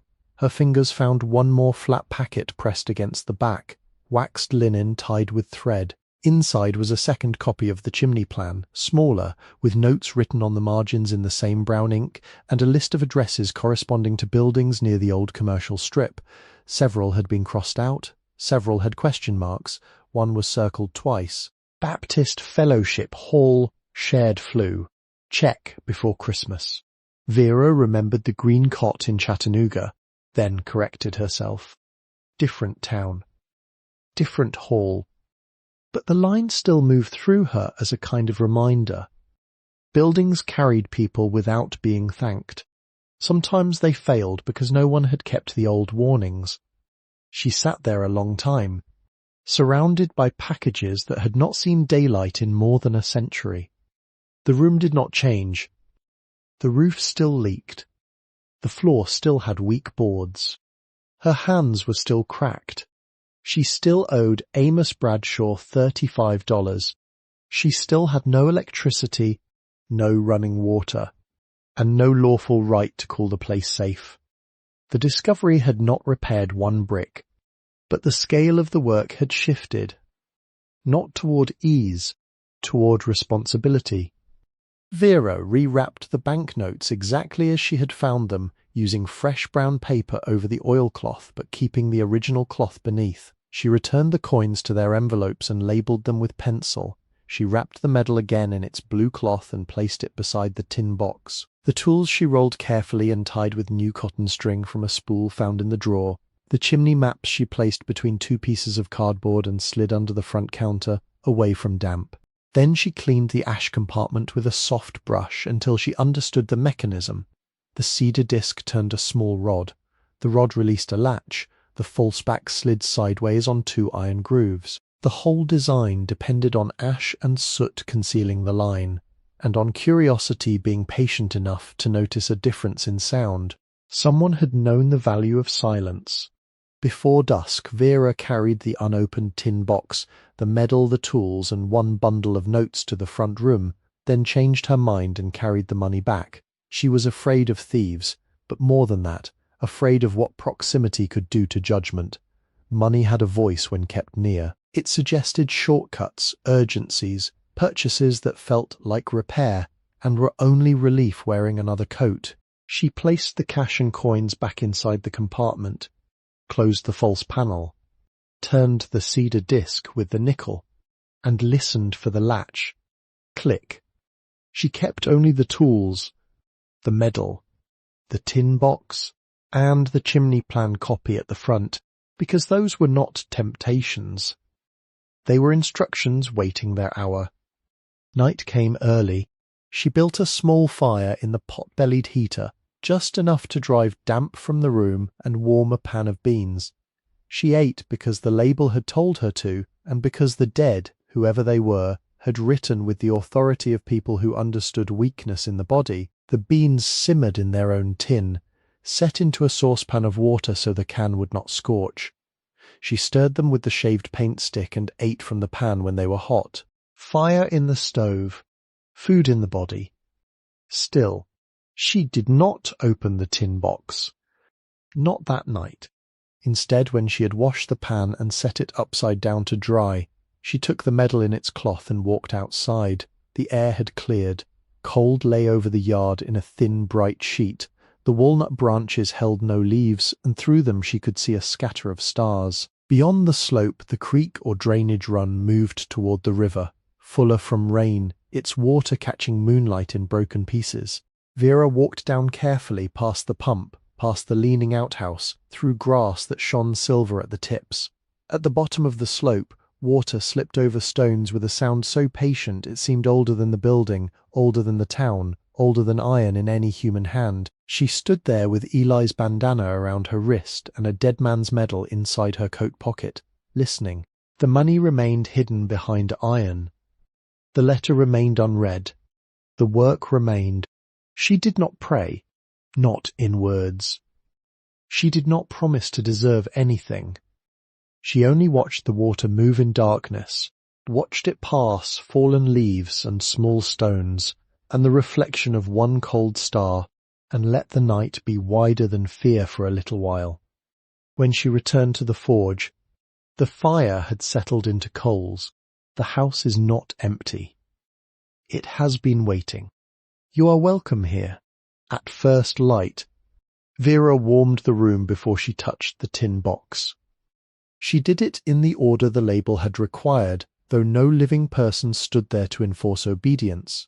Paper first, then twigs, then a narrow split of oak laid crosswise so the flame could find its own air. The pot-bellied heater drew cleanly. A ribbon of smoke passed up the pipe and did not return. She watched the first fire hold, then set water on to boil and stirred cornmeal into it until the mixture thickened with the dull pull of something plain becoming food. She ate from the pan beside the counter. Only after she had washed the spoon and wiped her hands on the driest corner of her towel did she bring the tin box to the workbench. The wax seal had darkened almost to black, but the impression remained. Not a family crest, not anything grand. It showed a stove lid, round, with a small crescent cut where a handle might lift it. Vera held the box near the lamp and turned it until the seal caught light. Whoever had pressed that mark into warm wax had pressed carefully, with a steady thumb and no waste of pressure. She used the smallest heirloom scraper to lift the wax, flake by flake. The lid opened with a dry click.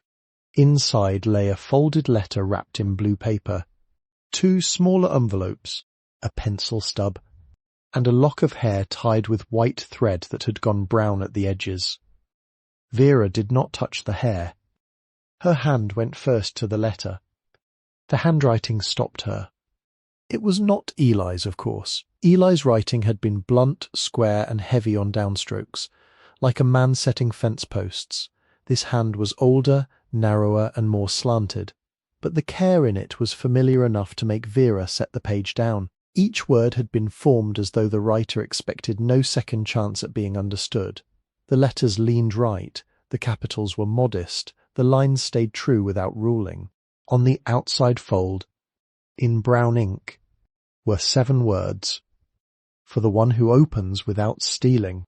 Vera put both hands flat on the bench. The stove ticked behind her. Wind leaned against the door and went on. Somewhere in the wall, a mouse performed its small duties. She unfolded the paper along its original creases.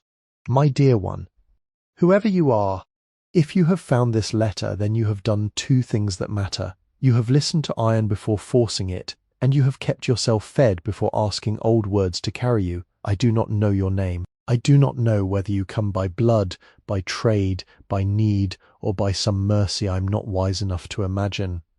I only know that a person who has reached this page has stood in the cold before a stove and waited for the right sound.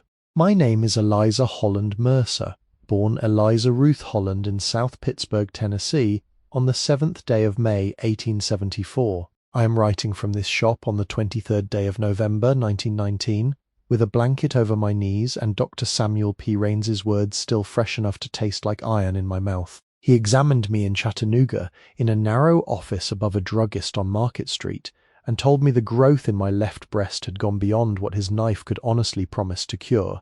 He used kinder language than that. I prefer exact language.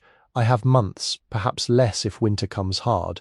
There are ledgers on the shelf and receipts in the drawer. But paper accounts do not tell a family entire, so I will tell it here, because silence has already taken too much. My great-grandfather was Abel Holland, born in 1788 near Lancaster, Pennsylvania, to people who worked iron before they owned land. He came south as a young man with a wagon, a Bible, 2 casting patterns, and a habit of measuring every hearth he slept beside. In 1816 he married Ruth Bell of Knox County, Tennessee, a woman said to have had a hand steadier than any founder in the valley. They settled first near Jasper, then nearer the river, where timber, coal, clay, and water could be brought within reach of one another. Their son, Nathaniel Holland, born in 1821, learned pattern-making from his father and flue work from a German mason named Matthias Vogel, who had come through by way of Charleston. Nathaniel married Sarah Ann Whitlow in 1845, and together they kept a shop that was never rich but seldom idle. They made stove plates, repaired cracked doors, relined fireboxes, and taught farmers that smoke in a room was not the temperament of weather but a failure of draught. Their daughter, Margaret Holland, born in 1849, was my mother. She could read a flame through a stove lid crack and tell whether the pipe needed clearing, whether the damper sat wrong, or whether damp wood was being blamed for a chimney's sin. She married Thomas Mercer, a wagon maker from Dade County, Georgia, in 1871, and from him I learned wood, fit, wedges, and patience. From her I learned iron, heat, and the discipline of not speaking while a thing is still telling the truth. I was born into the 4th generation of this work, and I had one daughter, Lydia May, born in 1898. If Lydia is living when this is read, forgive an old mother for hiding what she could not yet give. If she is gone, then let her name sit here and not be lost. You may wonder why money and drawings are hidden in an ash chamber like contraband. I will give the plain answer. On the night of January 12, 1889, a winter fire took the north side of the river block. It began, so men said, in a grocery stove that had been set too close to pine shelving, but men often say what clears their own hands. My father and mother walked the ashes with lanterns after dawn and found 3 chimneys drawing through cracked liners, 2 stovepipes passing near dry joists, and 1 shared flue used by 4 rooms that should never have shared anything but daylight. 7 businesses burned. A child in the rooms above the saddler's shop did not wake. After that morning, my mother would not sleep through a hard freeze without first walking our own chimney lines. My father drew plans for safer drafts in every building he could enter.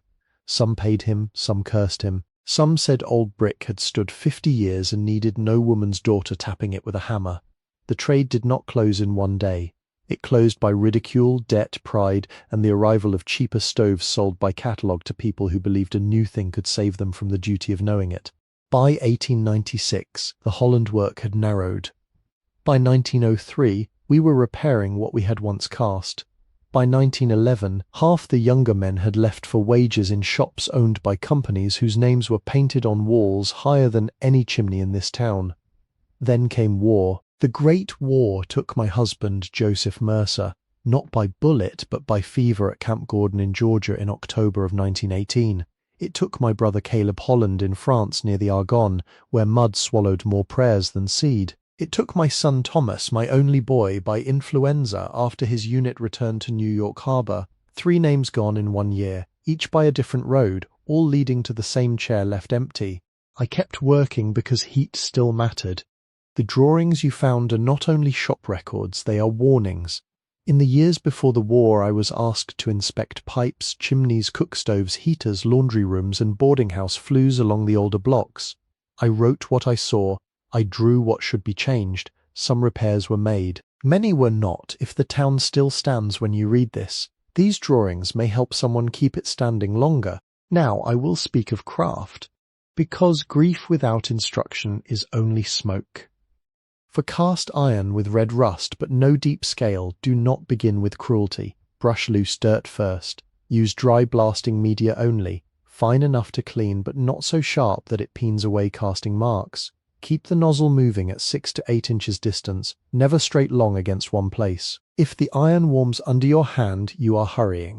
For a cracked firebox plate, clean both sides to honest metal. Stop drill the crack if the casting will allow it. 1 small hole at each end, no larger than the crack requires. Do not weld old stove iron unless you're prepared to lose what you meant to save. Use a fitted patch when possible. Butterfly if the metal gives you room.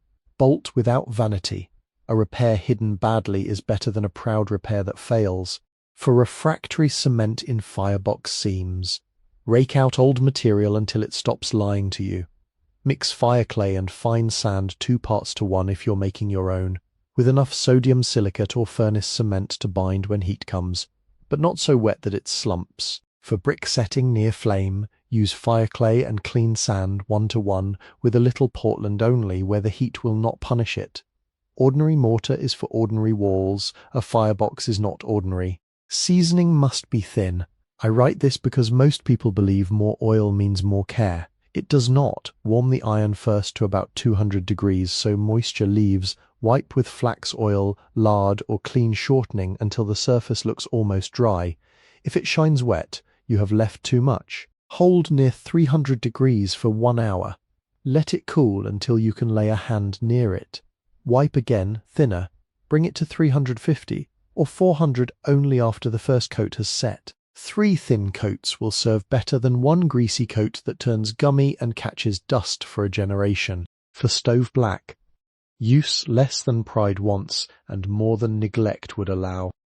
Work it into cold iron, then buff until the cloth comes away nearly clean.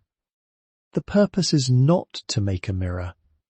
The purpose is to protect what protects others. If you restore a chimney, remember that draft is a conversation between heat, height, air, and pressure. A tall chimney may still fail if the throat is wrong. A good liner may still smoke if the room cannot breathe. Measure twice, then stand still and watch flame. Flame tells the truth before people do. I hid the money because I did not trust banks after the failures of men, and I did not trust kinship after grief had made everyone hungry. That is a hard sentence, but I will not soften it. Money can rot a family faster than damp rots joists. If you need it to keep the roof above you, use it carefully. If you need it to save the work, use it slower. If you are tempted to become large in the eyes of others because of it, shut the compartment and go sweep the floor until you are sensible again. Inheritance is not ownership first, it is witness. It is the receiving of unfinished care. Blood may carry it, but so may hunger, skill, mercy, or the accident of a person arriving at the right locked door, with enough patience not to break it. I have seen sons throw away what daughters would have kept. I have seen strangers remember what families sold. Do not trouble yourself too much with whether you have the right. Ask instead whether you can do right by what has been left. There is one more matter, behind the shop, down the slope and left of the pump. A walnut tree grew from a nut my mother pressed into the mud the week after the 1889 fire.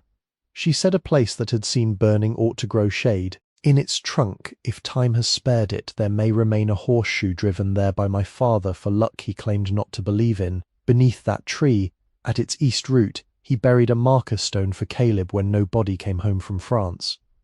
I was too tired then to make it proper. Perhaps you can stand there once and let his name be spoken aloud. I do not ask you to keep everything. No person can keep everything. Keep what holds. Mend what can be mended.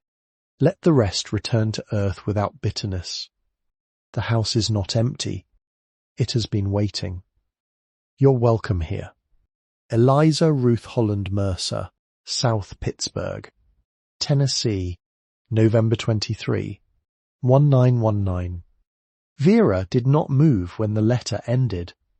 The stove made one small settling sound behind her, metal cooling at a seam. Morning light had broadened across the workbench, touching the paper without warming it. She read the last page again, then the first, then the whole letter a second time. Slower than the first because the words no longer had to prove they were real. On the second reading, she noticed what her first reading had passed over in order to survive: the doctor above the druggist, the daughter's name, the winter fire, the son lost after returning, the instruction about shutting the compartment and sweeping until sensible. Vera placed one thumb against that line and let it remain there. When she finished, she folded the pages along their original creases. Not new creases. Original ones. The paper settled into itself as if relieved to be known and still kept. She returned it to the blue wrapper, not the tin box yet, and laid it beside the medal. Then she took the chimney drawing from under the counter and placed it beside the letter. For several minutes she looked from one to the other, from warning to witness, from draft lines to handwriting, and the room seemed less abandoned than overfull. She put on her coat. The back door resisted when she tried it, swollen at the bottom and braced shut by damp leaves outside. She lifted the latch, pressed her shoulder to the wood, and pushed until the leaves slid away in a wet hush. Cold entered with the smell of walnut husks and clay. Beyond the pump, morning lay pale over the slope. Vera carried the medal in her left hand. The walnut tree stood where the letter had said, though it was larger than any grief-struck woman in 1919 could have imagined. Its trunk had widened around injuries, nails, storms, and years, taking them in until they became part of the bark. Vera walked slowly toward it, watching the ground for roots and glass. At first she saw nothing but rough grey ridges, lichen, and the dark mouths of old knots. Then the horseshoe appeared. It had been swallowed nearly to the curve. Only one side and two nail heads remained visible, iron within living wood, rust and bark made into one testimony. Vera touched it with 2 fingers. The metal was colder than the tree. At the east root, half covered by leaves, lay a flat fieldstone. She knelt and cleared it with her hand. Dirt packed under her nails. A beetle moved away in irritation. The stone bore shallow letters nearly softened by time. Caleb Holland, when 895 to 1918. Argon A, no body. A name, a place. Vera set the medal on the stone. She did not know the proper words. Proper words belonged to ministers. officers, and people who had practiced standing at graves. She only knew that the letter had asked for a name to be spoken aloud, and a spoken name was not difficult work. Caleb Holland, she said. The sound went no farther than the tree, the pump, the cold grass, and the back wall of the forge. That was enough. Not every honouring required witnesses. Not every kept promise needed a record. She stood after a while, brushed dirt from the knees of her jeans, and carried the medal back inside. In one of the smaller envelopes in the tin box she found a candle. It had been wrapped in waxed paper and twine, cream-coloured, with the wick bent flat against its side. A note around it read, "For the first night after reading." The candle was not 60 years old, it was older. Its surface had bloomed faintly white, and when Vera held it close, it smelled not of perfume but of beeswax dust and a faint sweetness like dried clover. A candle made before most of the people she had known had been born. A candle saved by someone who had expected darkness and prepared a modest answer to it. Vera placed it in a chipped saucer from the lower cabinet. She waited until evening to light it. All day she worked in a way that did not disturb the letter's presence. She swept the front room again, cleaned one shelf, sorted the stove bolts from the hinge pins, and moved the legal pad away from a leak. She did not open the hidden compartment. She did not count anything. Whenever her hand drifted toward the blue-wrapped pages, she gave it another task. Sweep. Stack. Label. Carry. By dusk. The sky had lowered into a clean winter dark. She built a fire, warmed beans, and set the old candle on the counter beside the deed, the medal, and the folded chimney plan. Then she struck a match. The wick took slowly, curling first, then catching with a small blue base under yellow flame. Beeswax softened at the top edge. Light rose from it, not bright enough to command the room, but sufficient to alter every shadow. The counter looked less ruined. The shelves gained depth. The cracked window held the candle's reflection like a second, farther flame. Vera sat on the floor near the heater and let the candle burn. She thought of Mrs. Whitcomb's smoothing the two bills and giving one a night to itself in a drawer. She thought of Amos Bradshaw opening a ledger and putting her name on credit without making mercy theatrical. She thought of the librarian with silver hair marking a route around the rail yard because shorter was not always safer. She thought of the man in Chattanooga leaving half a sausage biscuit beside her on a bench and walking away before gratitude could embarrass either of them. None of those acts had rescued her entire. Each had carried her a little farther. There is a kind of kindness that does not announce itself as kindness.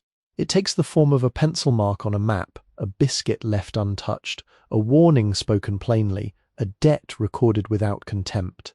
It may look too small to matter when it is given, but small things are often what a life uses for steps when no road is visible. And if you're listening to this in your own room tonight, maybe there is some quiet act you still remember. A ride offered in rain, a meal placed in your hands, a stranger who treated your trouble as real without asking you to perform it. Tell us, if you want to, about one small kindness someone once gave you when they did not have to. These stories travel better when they carry more than one life inside them. The candle burned lower. Vera unfolded the letter one last time, not to read it entire, but to look at the opening words. My dear one, whoever you are. There was a generosity in that address she could not explain. It did not demand proof. It did not ask blood to speak first. It made room before it knew who would enter. She refolded the pages, placed them back into the tin box, and set the box on the floor beside her bed of cardboard and brown paper. Then she arranged the heirloom tools in their canvas roll and laid them along the wall within reach, not because she feared they would disappear, but because a room becomes different when tools are placed with intention. The brass caliper beside the scraper, the stove wrench beside the chisels, the burnisher at the top, its handle worn smooth by a dead hand that had also waited beside iron for the right sound. She wrapped the medal again in blue cloth and placed it on the tin box. Outside, the wind shifted through the walnut branches. Rainwater dripped from the roof edge at long intervals. The fire in the pot-bellied heater settled into a red heart under ash. Enough to keep the front room from freezing, but not enough to disguise the work still required. Vera lay down with her coat over her and Eli's bandana beneath her cheek. The letter rested beside her. The tools rested beside the letter. The candle, nearly spent, gave one last thread of light across the ceiling beams, revealing smoke stains, cobwebs, and the dark places where rain had travelled for years. Vera watched until the flame shortened, leaned, and went out without drama. In the darkness that followed, nothing had become easy, but something had become named. On December 6th, the first snow came down in the dark and left 4 inches on the broken roof before morning. Vera woke to a different silence. The forge had been full of ordinary night sounds for weeks now. The settling of cooling iron, the tick of the heater pipe, mice in the wall, water dripping into the pail near the chimney. Snow removed the smaller noises. It pressed the world flat and white beyond the cracked window, softened the walnut limbs, covered the weeds along the drive, and made the whole yard look as though neglect had been given one clean sheet to lie under. Inside, the leak over the chimney wall had changed its manner. Meltwater came in colder, slower, and more insistently, following the rafters before dropping into 3 places instead of 1. Vera moved the pail, set a dented saucepan beneath a second drip, and pushed an old blasting media lid under the third. Each vessel caught water with its own note: tin, iron, thin steel. She listened while eating cornmeal. Then she took the roofing chapter from Amos Bradshaw's extension manual and read it 3 times. The first reading told her what she did not know. The second told her which parts might be possible. The third became a list. She copied terms onto the yellow pad in block letters: roof pitch, decking, felt, drip edge, flashing, valley starter course, ridge cap, sister rafter. She drew the roof from memory, then went outside and drew it again after walking the building's perimeter with the manual tucked under her coat. The annex roof was not large by barn standards, but it was large to one person with weak boots and no ladder of her own. The front-to-back span measured close to 60 feet, with a low gable running the length of the building. The damaged section lay mostly on the east slope near the chimney, a rectangle of failure perhaps 12 feet wide and 18 feet long, though water had travelled farther inside than the opening deserved. She measured with a tape Amos had let her borrow. 12 by 18 made 216 square feet. Waste overlap, and mistakes made more. She calculated 3 squares of shingles to be safe, though replacing only 1 section would leave the roof patched like a poor man's coat. There was no help for that yet. A roof did not have to be proud in December. It had to keep water out. Her list, when carried to Bradshaw Hardware Feed, looked heavier than the goods themselves. 3 bundles of asphalt shingles from a discontinued charcoal lot, $21 total. 15-pound roofing, felt, partial roll, £6.40. Galvanized roofing nails, Vone and 1/4 inch, £5 box opened, 4,075 cents. 1 strip of drip edge, bent at one end, 2.000. Step flashing pieces, mismatched but usable, $5. Roofing cement, half-used can, $3.25.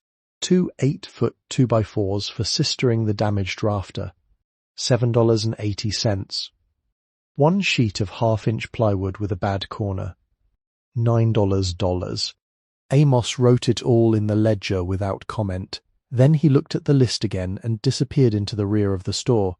Vera heard him move something wooden, then something metal. He returned, carrying a roofing hatchet with a square face, a worn leather grip, and a gauge notch cut into the blade. "This was my brother's," he said. "He roofed houses from here to Whitwell until his knees gave out. I cannot buy that. I did not say buy." She looked at the hatchet resting between them. Amos tapped the handle with 1 finger. "Bring it back when your roof stops raining indoors." Vera took it with both hands, because some borrowed things should be received like entrusted names. When she turned to leave, an older man near the stovepipe aisle spoke without looking at her. "You got anybody holding your ladder?" Vera turned. He was compact, weathered and narrow through the hips, wearing a tan canvas coat repaired at both cuffs with darker cloth. His beard was trimmed close, white except for one tobacco stain near the corner of his mouth. He had been studying stovepipe elbows as though they had disappointed him personally. "No, sir, that roof will put you on the ground," Amos said. "Silas Pruitt." "This is Vera Hollis." The man lifted his chin. Not quite a greeting. "Pruitt Roofing before my son sold the name and bought trucks too clean to trust," he said. "I do not roof any more." Amos closed the ledger. Silas looked toward the front window, where snowmelt ran from the awning in steady strings. "I can stand on the ground and tell you what you're doing wrong."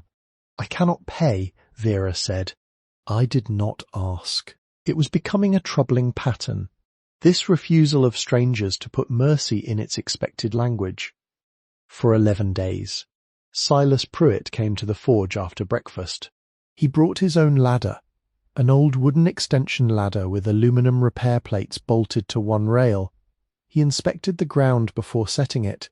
He made Vera do the same. He showed her how to tie off a ladder with rope to a joist inside the open window, how to keep 3 points of contact, how to carry shingles over one shoulder without letting the bundle pull her sideways.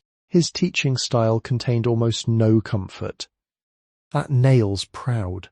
Pull it. Line wandered. Snap it again. Do not reach. Move your feet." If Vera's hammer stroke glanced off a nail head, he said. Again, if she placed felt with a wrinkle, he said. Water finds laziness. If she tried to hurry before the light failed, he climbed the ladder, took the roofing hatchet from her hand, and set it on the ridge above her reach. "Dark makes fools," he said. The work began with clearing snow from the damaged section using a flat shovel pushed upward, never downward toward a weak edge. Then came shingles, brittle with cold, lifted in sections with the hatchet blade and slid into a bucket to be lowered by rope. Under them the felt had torn and gone soft. Beneath that, 2 deck boards had rotted near the chimney flashing, and one rafter had darkened enough at the top that Silas pressed his thumb into it and grunted, "Sister it." He showed her how to cut the 2x4 to length, how to lay it tight against the weakened rafter, how to clamp it first rather than trust her shoulder, how to drive 16-penny nails in staggered pairs through soundwood. The first nail bent. The second went sideways. The third seated with a dull, right sound. 3-stroke nail, Silas said. Set. Drive. Finish. He made her practice on scrap until her arm learned the rhythm. They chalked lines across the new decking, blue powder snapping over plywood and into cold air. They tucked felt under the sound courses above.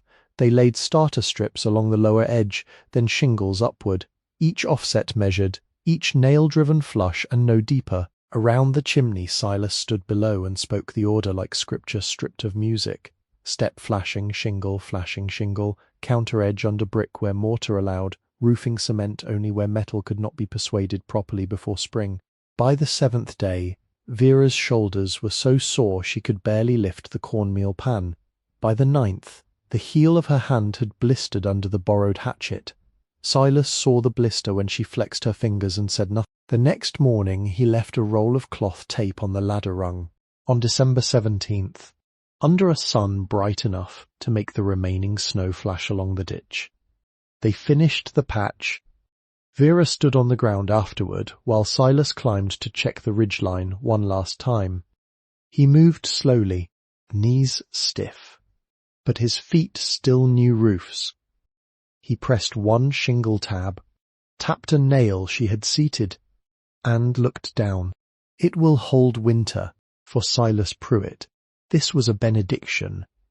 That night, when rain came instead of snow, Vera sat beneath the chimney wall and listened to the roof not leak. The pail stayed empty. She did not move it.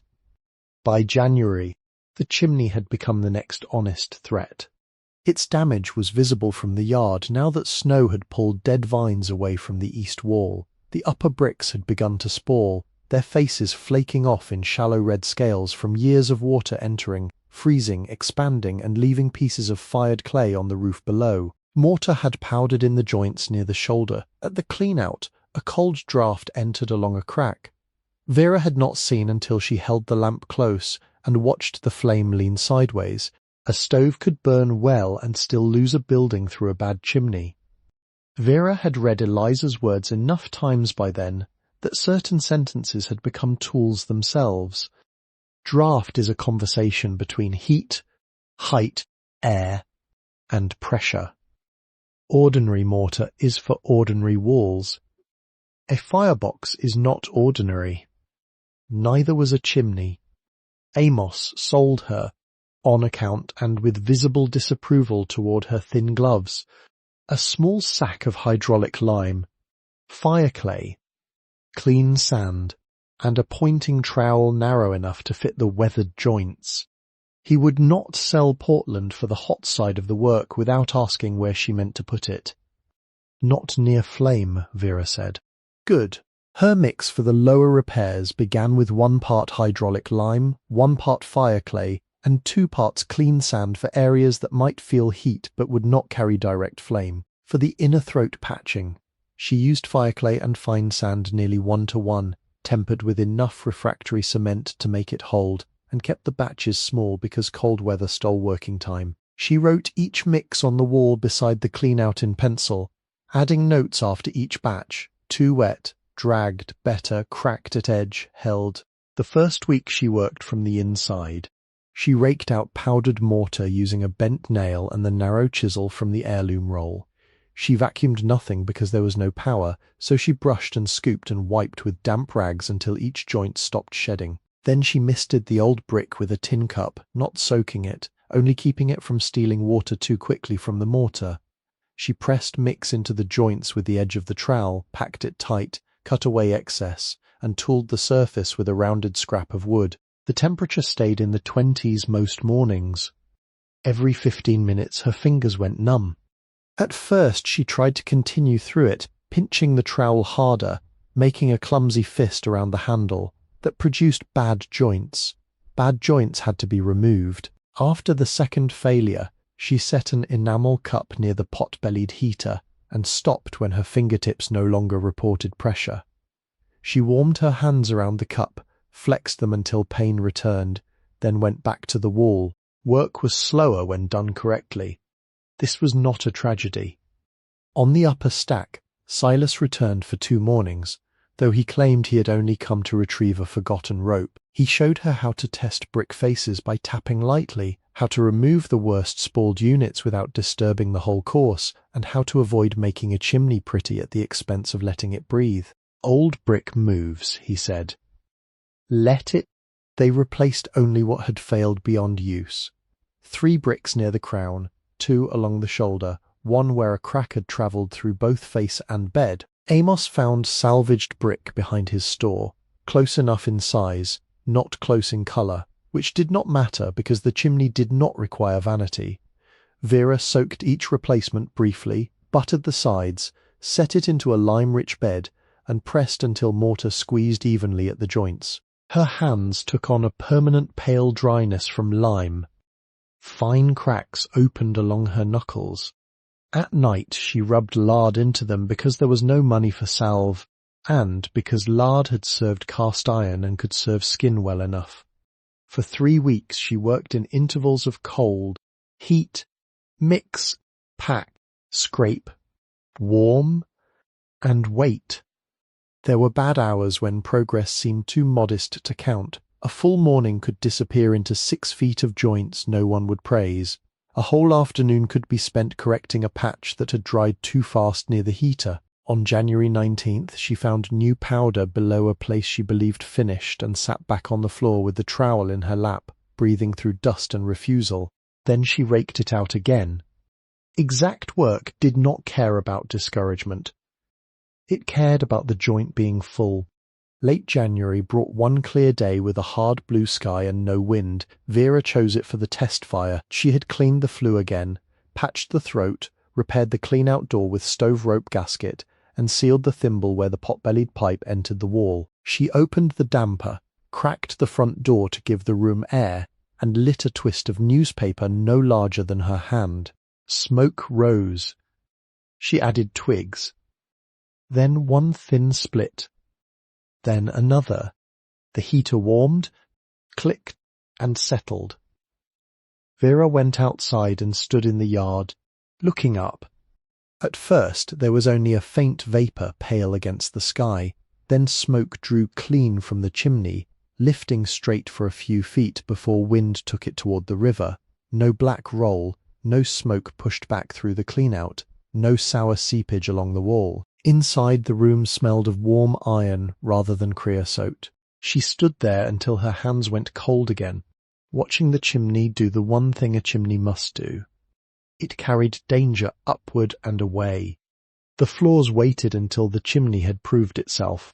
In the front room, concrete could be swept, patched later and tolerated, but the back plank floor laid over joists near the workbench and hoist rail decided where Vera could move, carry and eventually restore stoves without falling through with 100 pounds of iron in her hands. She began with the worst boards along the east wall, marking each with chalk after testing them by pressure and sound. White pine. Mostly. Some planks were 12 inches wide, their grain long and straight, cut from timber that had grown before anyone imagined replacing such boards with plywood and apology. A few had been repaired in the 1970s with narrower stock and wire nails. The original boards were held with hand-cut nails and in several places rosehead nails whose irregular tops caught the lamplight like small hammered moons. She did not pull what could still serve. That became her rule. One plank near the chimney wall had rotted beyond argument, another had split lengthwise across 3 joists, a third cupped so sharply that the edge caught her boot each time she passed. Amos had salvaged white pine from a church storage room renovation and let her sort through the stack behind his feed shed. She chose 3 boards, not perfect, not matching, but dry, wide enough, and honest under the hand. Removing the failed planks took most of 2 days. She used the small pry bar Amos lent her, padded with a scrap of leather so she would not scar neighbouring boards. The cut nails did not yield easily. They had held through seasons, damp, heat, abandonment, and insult. When one came out entire, Vera set it in a jar. When one broke, she tapped the remnant below the surface and circled the place in pencil for later filling. She cut replacement boards by hand because there was no powered saw yet, using a crosscut saw that wandered until she learned its preference. She laid each board with the old growth rings turned correctly, left the narrowest expansion gap she could justify, and fastened them with cut flooring nails. Amos found in a drawer marked special, which in hardware stores often meant old enough to be valuable and too useful to discard. When the repairs held, she rented a random orbit sander from Bradshaw's cousin in Jasper for $14 a day, brought over in the back of Amos's pickup, because Vera had no car, and the machine weighed more than dignity permitted carrying. The sander was orange, scarred and loud even before being plugged into the borrowed generator Amos allowed her to use for 2 days. The first time she turned it on, the whole room changed. Noise filled the forge where patient sounds had lived. Dust rose in pale sheets. Vera wore a mask, tied the bandana over her hair, and guided the sander with both hands. Amos had given her sanding discs in 3 grits, 80, 120, 220. He made her repeat the order aloud before she left. "Do not start fine," he said. Fine does not forgive rough. The 80 grit pass removed old grime, shallow stains, splinters and raised edges. It also revealed darker scars that would never leave, burns near the workbench, crescent gouges where stove legs had dragged, black circles from oil cans set down for decades. Vera did not try to erase them. A floor stripped of all memory would not belong in that building. The 120 grit pass softened the surface and took the repaired boards into conversation with the old ones. The 220 pass was slower than necessary by some standards, but Vera liked the way her palm could move across the boards afterward without catching. She vacuumed with an attachment Amos loaned, swept twice, then wiped the planks with damp cloths until the last cloth came away nearly clean. The colour before oil was pale, uneven, and dry. The oil changed it. She tested tung oil on one scrap and linseed oil on another, then chose a blend Amos had mixed in a mason jar and labelled with masking tape, 2 parts tung, 1 part boiled linseed, wipe thin. She warmed the room, poured a modest line, and worked it with rags in the direction of grain. The first coat entered the pine so quickly the boards seemed to drink. Pale honey deepened to dark honey. Old burns turned brown-black. The replacement planks, too light at first, settled into a quieter tone. She wiped every excess place. Too much oil was not care. 48 hours later, she laid the second coat. 48 after that, the third. By the end, the floor had moved from dry honey toward mahogany in the oldest boards. Not red exactly, but deepened by work, smoke and oil into a colour that seemed to have waited under dust for her to stop hurrying. Then came the bad morning. It arrived without event on January 31st. No storm, no new bill, no collapsed board. Vera woke before dawn, sat up on her cardboard bed, and could not make her body stand. The heater had burned low, the room was cold, her hands hurt, her knees hurt. Her thoughts had gone flat and white as the first snow. She looked at the list on the wall. Roof, chimney, floor, door, windows, plaster, cellar. The list did not accuse her. That made it worse. She put on her coat and walked out without breakfast. Down beyond the walnut trees and the pump, where the drainage run widened into marshy ground before bending toward the river, frost lay silver on dead grass. Vera walked until her boots sank slightly and the cold wet reached her socks. Then she sat on a fallen log and watched the water. A great blue heron stood near the far bank. It was so still at first she mistook it for a snag. Then it moved 1 foot, deliberate and soundless, placing it into dark water as though the whole morning had been given for that single act. Its neck folded, its eye remained fixed on what Vera could not see. Minutes passed. The bird did not apologize for stillness. It did not hurry because hunger existed. Vera stayed there until the sun rose above the trees and made the marsh steam faintly. She did no work that day. At dusk, she returned to the forge, warmed beans, and crossed nothing from the list. The next morning, she stood, washed, and went back to the floor. February entered through every opening the building still had. There were 8 windows in the forge. 3 had no glass at all, only boards someone had nailed across the frames and gaps where wind threaded through. 4 had cracked panes, each crack travelling in its own patient geography. 1 window, narrow and tall beside the front counter, held original wavy glass that Vera did not know how to date at first, only knew by sight that it had a depth modern glass did not possess. Amos corrected her when she described it. Not original to the building, he said, leaning close with his hands clasped behind his back. Older than the building. See the distortion? Somebody reused that sash from an earlier place. Could be 1888. Maybe. Do not replace that one. Vera heard the date as 1788 in her tired mind and wrote it wrong on the first list, then crossed the one out hard enough to tear the paper. She wrote beside it original wavy glass. Keep.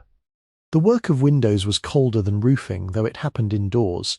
To repair a sash, she had to invite the weather in. She began with the boarded ones because absence was simpler than damage. The frames were caked with paint, putty hardened like stone, and dirt packed into corners where insects had lived and died through many seasons.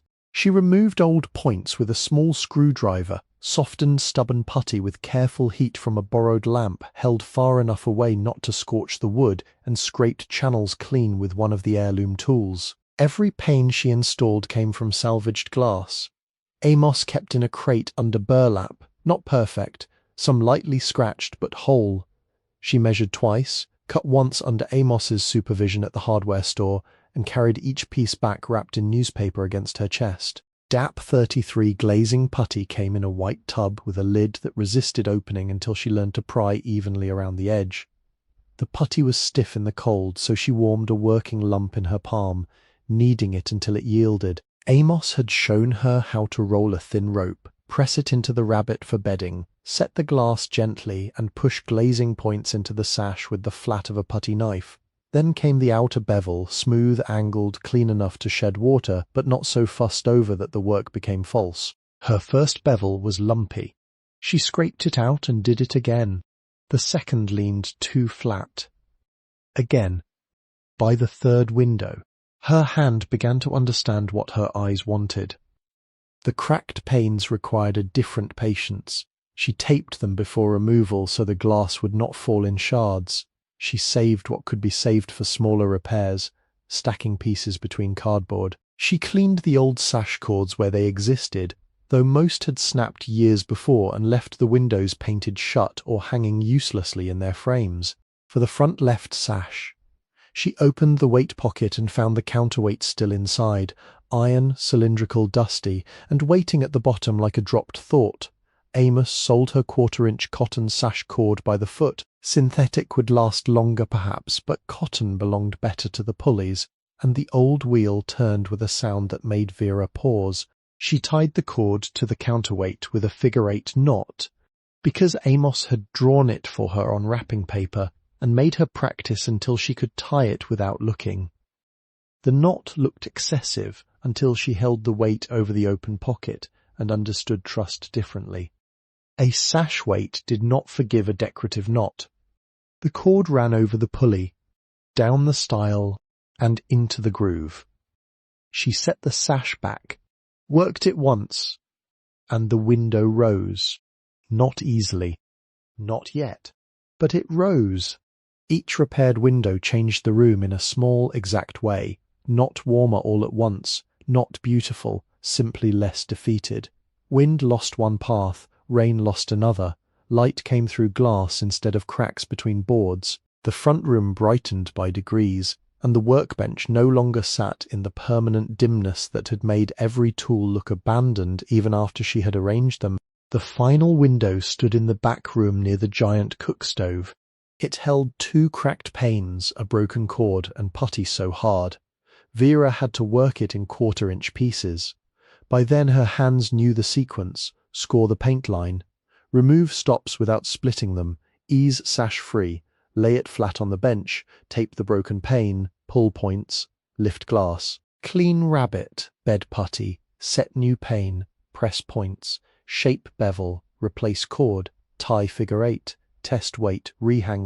Outside that window, the walnut branch came close enough to touch the glass when wind moved it. Vera was trimming the final bevel with the putty knife when a chickadee landed there, its black cap sharp against the grey afternoon. It gripped the branch, turned its head, and regarded the room with bright, small authority. Vera stopped working. The bird hopped once closer. The branch dipped under almost no weight at all. Its breath did not fog the glass. Its body made no demand on the building. It only sat, alive and exact, where weeks earlier wind had come through a broken pane without asking permission. After a moment, the chickadee flicked away toward the walnut's higher limbs. Vera smoothed the last inch of putty, wiped the knife on a rag, and set the sash back into place. The cord moved over the pulley. The counterweight answered inside the wall. The window lowered with a soft wooden sigh and closed. For the first time since she had bought the forge, all 8 windows held the weather outside. Late February showed Vera where the walls had been pretending. The roof no longer leaked. The chimney carried smoke clean. The windows held against wind. Only then did the plaster confess its failures in full. 3 patches near the chimney had loosened from the hand-split oak lath behind them, swelling outward in shallow bellies that sounded hollow when tapped with 2 knuckles. The worst place ran from the mantel line to the corner, not wide but deep enough that hairline cracks opened like dry creek beds after a long drought.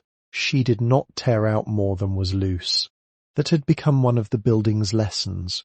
Do not punish what is still holding because something beside it failed. Behind the failed patches, the original horsehair plaster clung to oak, laths split by hand, each strip uneven, each gap carrying the shadow of the first plasterer's wrist. Vera stood with her lamp close and studied the work before touching it. The hair was still visible in the old keys, dark strands caught in lime, reminders that walls had once been made by people who understood barns, animals, heat and waiting. Amos found the horsehair.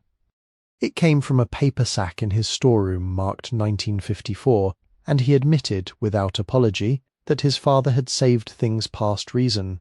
The hair was clean, dry, and bundled with twine. Vera ran it through her fingers, separating clumps carefully, then mixed lime putty, clean sand and hair, in a shallow pan until the mass held together without slumping. She wrote ratios on her pad, then adjusted by feel because old walls did not read instructions. The scratch coat went first, pressed hard through the lath so it mushroomed behind the strips and made keys. She scored the surface with a scrap of broken comb Amos had given her for that purpose, lines crossing in rough diagonals. Then she waited. Waiting was work too. The brown coat followed after the scratch had firmed 3/8 of an inch thick, worked flat with a wood float and kept damp enough not to crack in the stove-warmed air. She covered it with old feed sacks and misted it morning and evening for 72 hours. On the 4th day she laid the finished coat, 1/8 of an inch, finer sand, lighter hand, smoothing only until the wall looked like itself again, and not like a person showing off repair. When the final patch dried to a pale, honest surface, Vera stood with both hands at her sides and said nothing aloud for a long time. Then she touched the wall. These patches will hold another 100 years. Doris Pike owned the Riverbend Cafe, though everyone in town still called it May's because Doris's aunt had owned it first, and some names outlived paperwork. The cafe sat between the barber shop and the pharmacy, its windows clouded each morning by biscuit steam and coffee breath. Doris was a broad-shouldered woman in her early 60s with silver hair worn in a braid and forearms strong from lifting cast-iron skillets before daylight. She wore flowered aprons over dark dresses and kept a pencil behind her ear that she never used because she remembered orders better than paper did.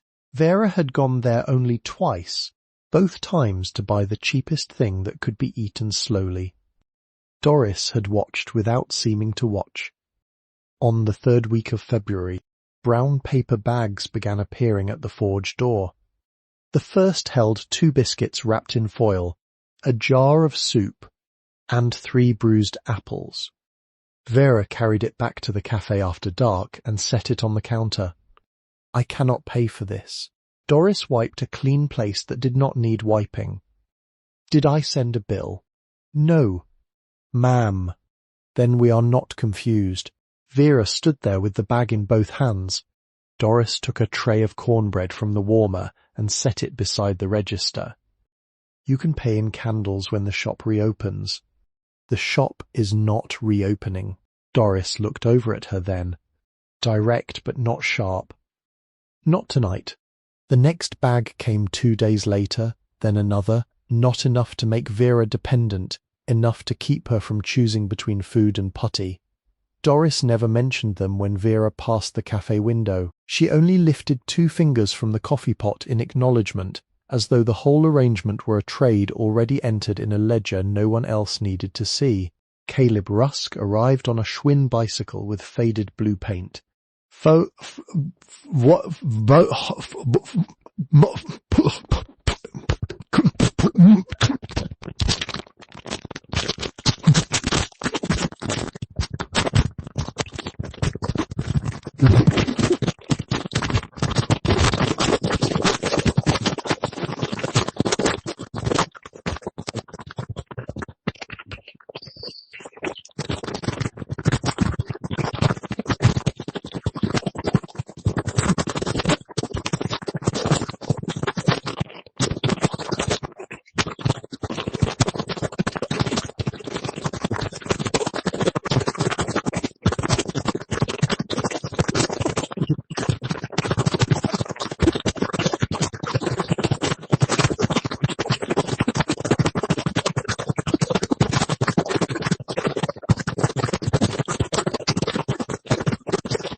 a splitting maul balanced across the frame in a way that would have alarmed any sensible adult. He was 16, narrow as a rail, with brown hair falling into his eyes and boots too large for him by half a size. He knocked on the forge door with the back of his knuckles, then stepped away from it as if uncertain whether a person with a deed also required a porch. My mother said you need wood split. Vera looked past him.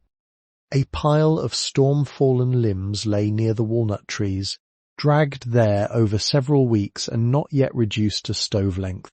Your mother is who? Mrs. Rusk. Over by the rail spur. Vera remembered the plastic candles in the windows.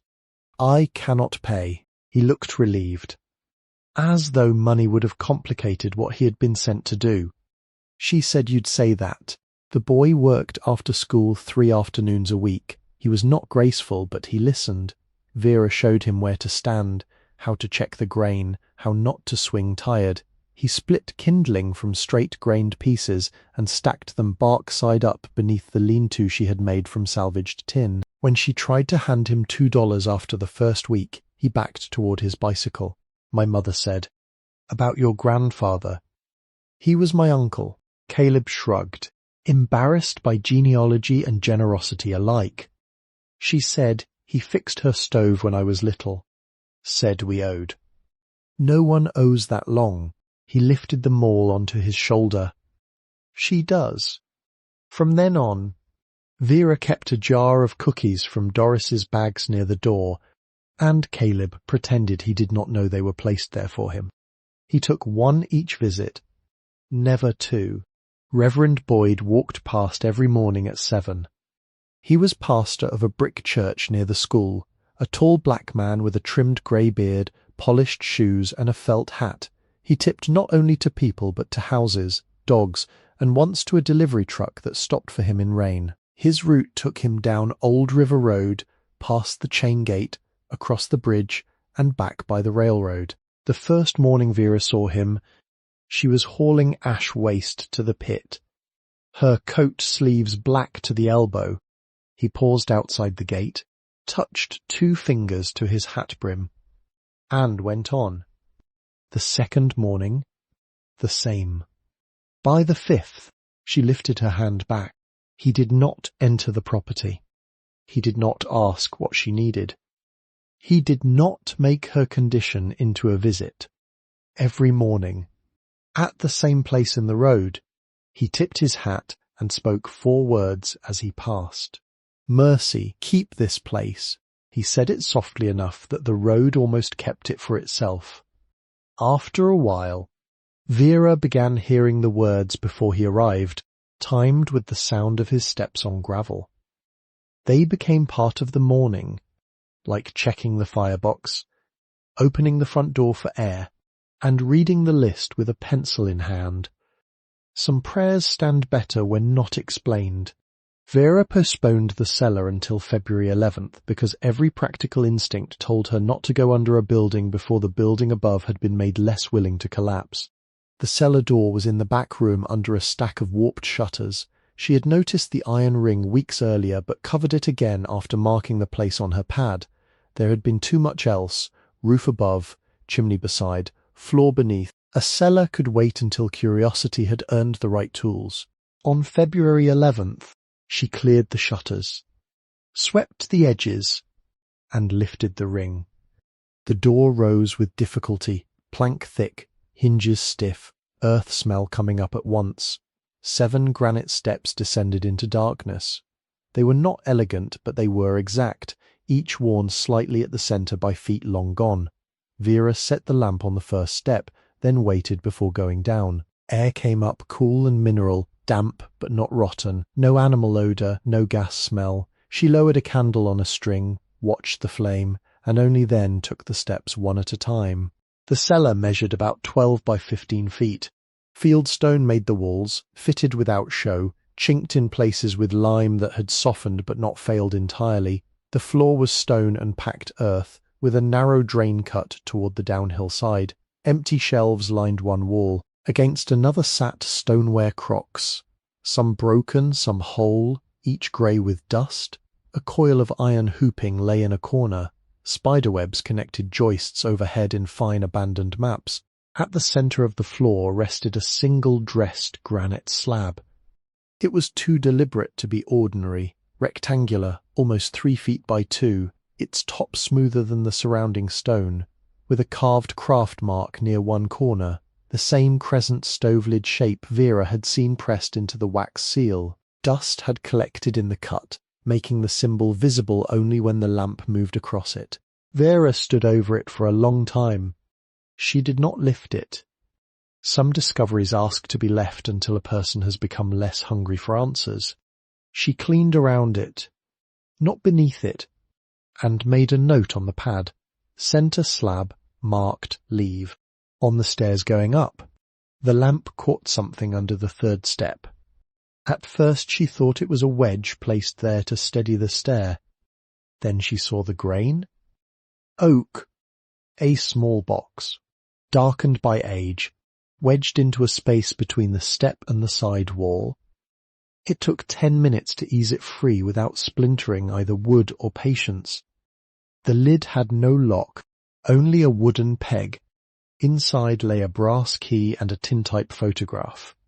The key was small but heavy, its bow shaped like the crescent stove lid mark. Not decorative in a jeweller's way. Functional, but made by someone who could not resist giving a tool a memory of its own trade. Vera turned it in her hand and saw wear near the bit. It had been used, though not recently. The photograph had darkened almost black around the edges, but the centre remained clear enough. A young woman stood in front of the forge, or perhaps the building when it had been newer and less soot-darkened. She wore a long skirt, a white blouse, and a dark apron. In one hand she held a stove-lid lifter. The other rested on the edge of the same massive cookstove now waiting in the back room. Her face made Vera sit down on the stair. Not identical. No photograph could do that across blood, time, and silvered metal. But the cheekbones, the brow, the direct mouth, the tired steadiness around the eyes belonged to a pattern Vera had seen in mirrors without knowing it had a source older than her mother's silence.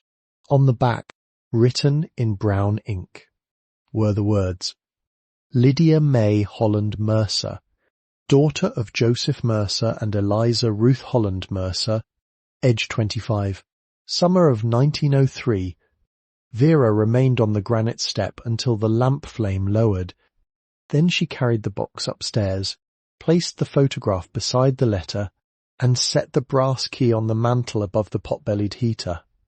She did not yet know what it opened. That was all right. By March, snow retreated into ditches and shaded places, then disappeared without ceremony. The creek below the forge grew loud with snowmelt, running brown and quick over stones, carrying twigs, leaves, and the loosened grit of winter toward the river. Walnut catkins appeared overhead in soft green strings. The yard smelled of wet earth instead of frozen ash. Birds began arguing in the hedges before sunrise, and the chickadee returned often to the branch near the back window, as if the room inside had become part of its known world. Spring did not make the forge finished. It made the unfinished work visible in a kinder light. Vera swept the front threshold each morning. She planted nothing yet, though Doris offered seeds. She repaired the chain gate with a salvaged hinge pin and painted the signboard, just enough that the carved letters could be read from the road again, Holland Forge and Stove Restoration. Under it she cleaned the smaller words with a rag wrapped around a putty knife. Cast, iron cleaned. Lined. Fitted. Kept. The giant cook stove remained untouched except for dusting and measurement. Vera walked around it daily, learning its cracks, its missing bolts, its warped lid, the hidden ash compartment that now held most of what had been left behind. She did not begin the craft that spring, not truly. Restoration required more than need. It required material, strength, and the humility to practice where failure would not ruin something irreplaceable. She decided to order supplies with one coin. Only one. A worn Morgan dollar from an envelope in the cash. Common by the judgment of a coin dealer Amos trusted, valuable enough to purchase practice materials, but not rare enough to make its spending feel like theft from the future. With it and a little money from odd repair work around town, she ordered small mica sheets, furnace cement, stove rope, fine blasting media, and 3 broken stove doors from a salvage yard, willing to part with failures no customer wanted. She practiced on samples. Sandblast lightly. Brush. Wipe. Warm. Season thin. Patch small cracks. Remove bad cement. Lay new. Heat slow. Cool slower. The house was patient. So was she. 2 winters later, in December 2024, Vera completed her first full restoration. It was not the half-ton cookstove. That one still waited in the back room under a cotton sheet, measured, studied, and respected from every side. Its firebox crack had been mapped but not yet repaired. Its oven door had been removed, cleaned, and set on padded blocks. Its ash compartment had been opened only a handful of times, always with clean hands and a purpose. The great stove had become less an object than a senior presence in the shop, a teacher too heavy to flatter. Her first completed piece was a modest pot-bellied heater from an abandoned schoolhouse near Whitwell, brought to her by Silas's grandson in the bed of a pickup on a morning cold enough to make the tailgate ring under chains. It arrived rusted door, missing its mica, grate cracked at one rib, foot ring loose, finial bent, and one seam packed with some grey modern substance that had failed like bad cake. Vera took photographs from 4 sides, sketched the parts, and wrote each defect in a ledger she had bought from the pharmacy because the old Holland ledger had taught her that work remembered best when given lines to stand on. She disassembled slowly. Every bolt soaked, every part labelled, every crack tested under light. She blasted with fine media, nozzle moving at 6 to 8 inches, watching for casting marks and stopping before the iron warmed beneath her glove. She cleaned the seam to honest metal, patched the grate with a fitted support rather than pretending a break had vanished, cut mica to size, replaced the rope gasket, and seasoned the surface in coats so thin, each one looked nearly absent until heat called it forward. On December 18th, she lit the first test fire. Outside frost held along the walnut roots. Inside, the heater drew clean, its restored door shining only where function required it, its belly dark and steady, its pipe carrying smoke upward through the chimney Vera had repointed with numb hands 2 winters before. Caleb, taller now and trying unsuccessfully to grow a beard, stood by the counter with his cap in both hands. Doris had brought biscuits wrapped in a towel. Amos leaned on the doorjamb, pretending to inspect the stovepipe instead of the woman who had made the room warm. The little heater clicked as iron expanded. No one clapped. That would have been too much noise for the moment. Amos only nodded once and said, "It holds." The restored interior of the forge had not become polished. That was part of its mercy. The concrete front room still carried old stains beneath a swept surface. The counter had been sanded only enough to remove splinters, leaving pencil names, knife marks, and the line "Do not use this drawer" still visible underneath for anyone willing to bend and look. The shelves held jars of bolts in ascending sizes, labelled in Vera's hand. The stove parts had been sorted into wooden bins. The chimney drawing hung framed behind salvaged glass, not as decoration, but as warning. In the back room, the plank floor had darkened further under oil, work, and foot traffic. The sandblasting cabinet had new gloves, patched seals, and a compressor bought used from a retired mechanic, who accepted partial payment in a restored parlour stove door for his daughter. The hoist rail had been inspected and rebolted. Fire bricks stood stacked. Mica lay flat between boards, furnace cement, lime, fire clay, and clean sand. Each had its place. The brass key still sat on the mantel. For nearly 2 years, Vera did not know its lock. Then, on a mild afternoon after the first completed heater left the shop, Reverend Boyd stopped at the gate instead of walking past. He had watched her from the road long enough to know when interruption would not break work. In his hand was a fallen piece of walnut bark, thick and curved, with rust stains on the inside. "Tree opened a little," he said. Vera followed him behind the forge. The walnut had widened around the old horseshoe for more than a century. but winter wind had split a seam near the swallowed iron. Not a dangerous split, a reveal. Beneath bark and weather, just above the horseshoe's buried curve, a brass plate showed through, green with age, nearly hidden in a pocket of living wood. Its keyhole was narrow and shaped not for a modern house key, but for something older, smaller and more deliberate. Vera went inside and brought the brass key from the mantel. She did not put it in at once. She brushed the plate with a soft toothbrush, cleared grit from the keyhole with a wooden pick, and touched the horseshoe once before fitting the key. It turned. Inside the tree was not a hollow large enough for treasure. It was a protected chamber, lined with tin and set into the wood when the trunk had been younger, then slowly embraced by growth. Within it lay a folded flag and a note sealed in oilcloth. The flag had 48 stars. Its fabric was worn at the fold lines but dry. The red stripes darkened, the white gone cream with age. Vera unfolded only enough to understand what it was, then stopped before her hands could do damage.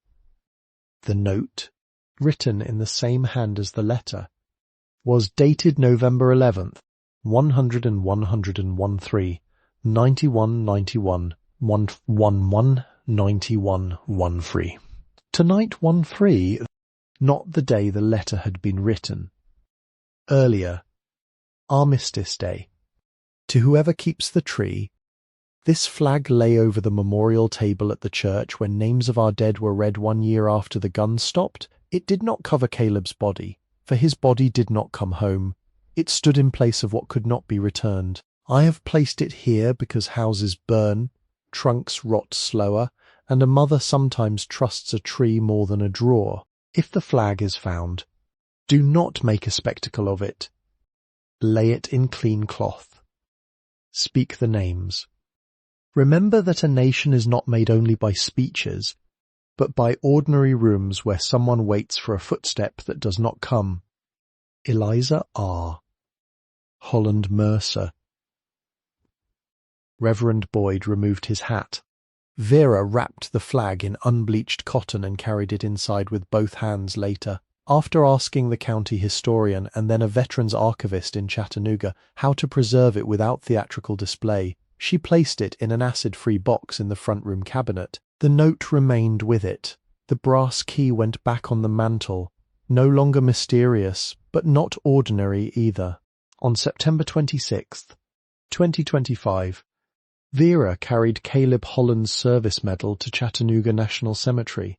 It was the anniversary of the opening of the Meuse-Argonne Offensive, the campaign whose name had been cut into the marker stone beneath the walnut. She went alone because some duties become smaller when made public. At the cemetery, white stones stood in ordered fields beneath a sky washed clear by morning rain.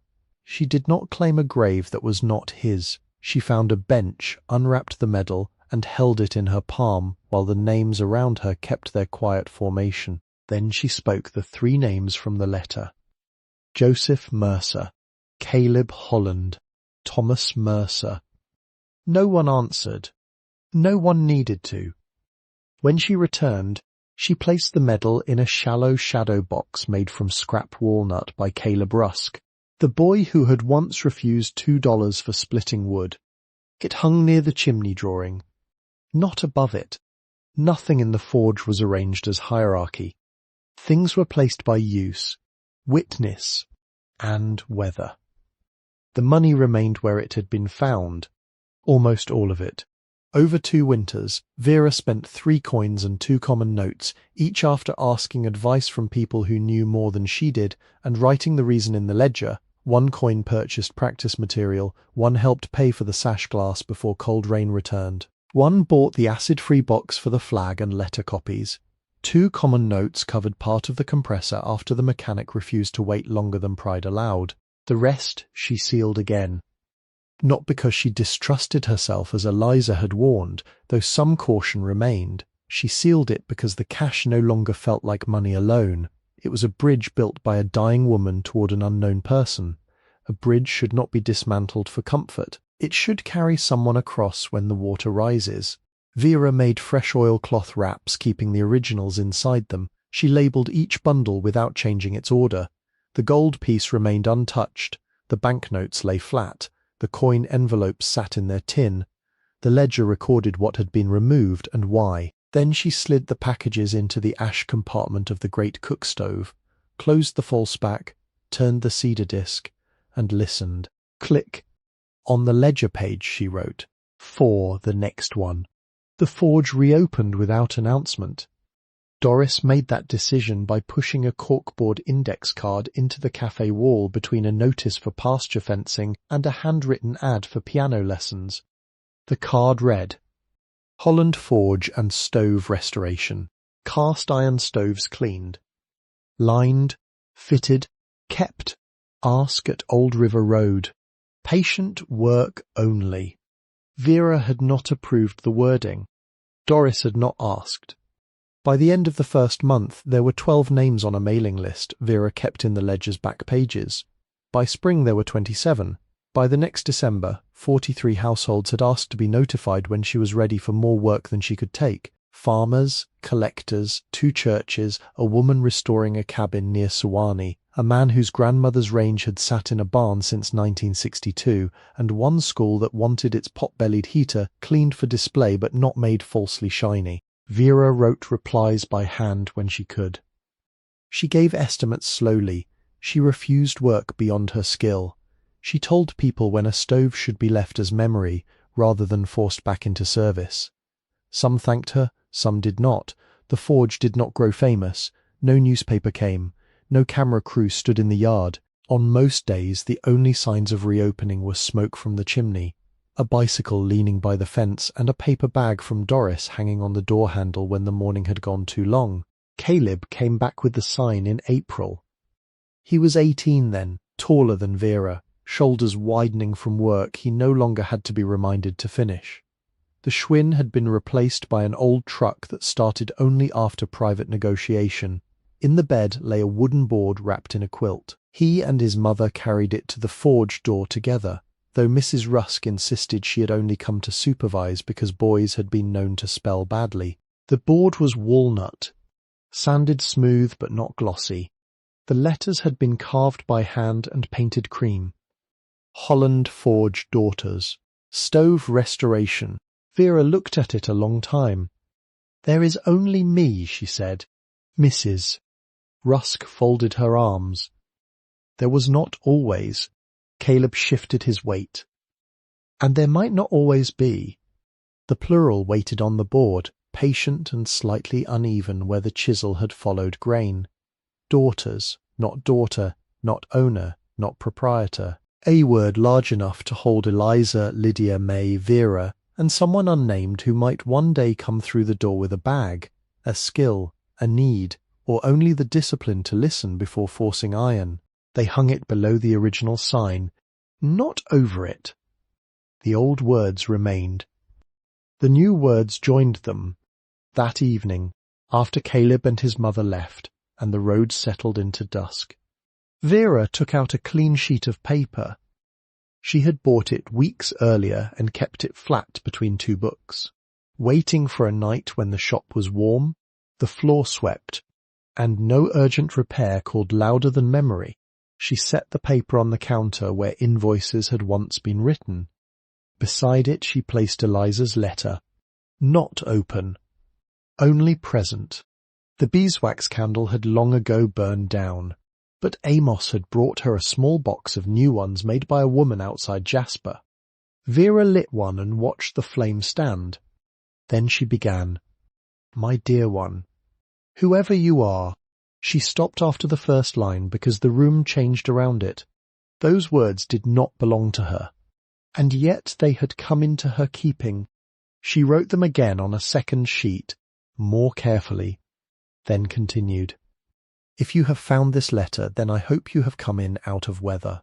I hope you have eaten, I hope you have learned, before opening hidden places, that a building is not saved by treasure, but by daily work done in the right order. My name is Vera May Hollis. I came here with less than sense and more need than I could carry politely. I was not looking for inheritance. I was looking for a door that would close from the inside." She paused there. "Outside." Spring rain began. Light against the repaired roof. No pails answered it. The sound remained overhead and moved away through gutters she had cleaned herself. The chimney held. The windows held. The plaster held. The floor under her boots held. Vera wrote of Mrs. Whitcomb and the brass stamp. She wrote of Amos and the ledger. She wrote of Doris's paper bags, Caleb's maul, Reverend Boyd's four-word prayer, Silas on the ladder, the heron in the marsh, the chickadee at the last window. She wrote the account of the cash plainly, including the amount she had spent and the reasons. She wrote instructions for the cedar disc, the ash compartment, the brass key, and the walnut tree chamber, now empty of mystery but full of witness. She did not write about revenge. There was none to record. She did not write Marcus's name, Ray's name, or even her mother's, not because they had vanished from history, but because this letter was not a courtroom. It was a handrail. It was for someone coming forward, not for dragging the past behind them by the ankle. Near midnight, she added what Kraft had taught her. Do not begin with the largest piece. Practice on what can forgive you. Keep blasting media dry. Keep oil thin. Keep stove cement out of threads. Do not trust a chimney because it looks tall. Do not mistake shine for care. Label everything, especially when you are certain you will remember. You will not remember. Hunger, cold, pride, and hurry all make thieves of memory. She smiled at that line, then left it. When the candle burned low, she folded the pages once, not sealing them yet. The letter was not finished. Perhaps it would not be finished for years. That was proper. A life still being lived should not hurry its final instructions. She placed the pages in a new tin box and set the box on the shelf below Eliza's. Near closing time the next day, Mrs. Whitcomb came to the forge carrying an envelope. She had retired from the clerk's office the previous winter, though she still wore cardigans with authority and still pressed her thumb to the edge of paper before speaking. Vera made coffee on the restored schoolhouse heater while Mrs. Whitcomb stood beneath the new sign and read the word daughters without comment. At the counter, she opened the envelope. Inside lay a dollar bill, creased and coffee-ringed at one corner, flattened by years under a binder clip. I kept it longer than accounting approved, Mrs. Whitcomb said. Vera looked at the bill and knew it before knowing could be explained. One of the two. The clerk had given it a night to itself, then many. I thought you might want it. Vera did not take it at once. The dollar looked impossibly light for what it had carried. A bid, a door, a roof, a chimney, a letter, a line of women, named and unnamed, standing in the same workroom across time with soot on their hands. Finally, she opened the old cash drawer behind the counter. It had taken months to repair the runners and clean the compartments. She placed the dollar beneath the coin tray, not hidden exactly, but kept. The house is not empty. It has been waiting. You are welcome here. The cast-iron stove forge waits. It has always waited, and in the clerk's old desk drawer. Before it came home, phone-tired dollar had rested all those years as if even money could learn patience.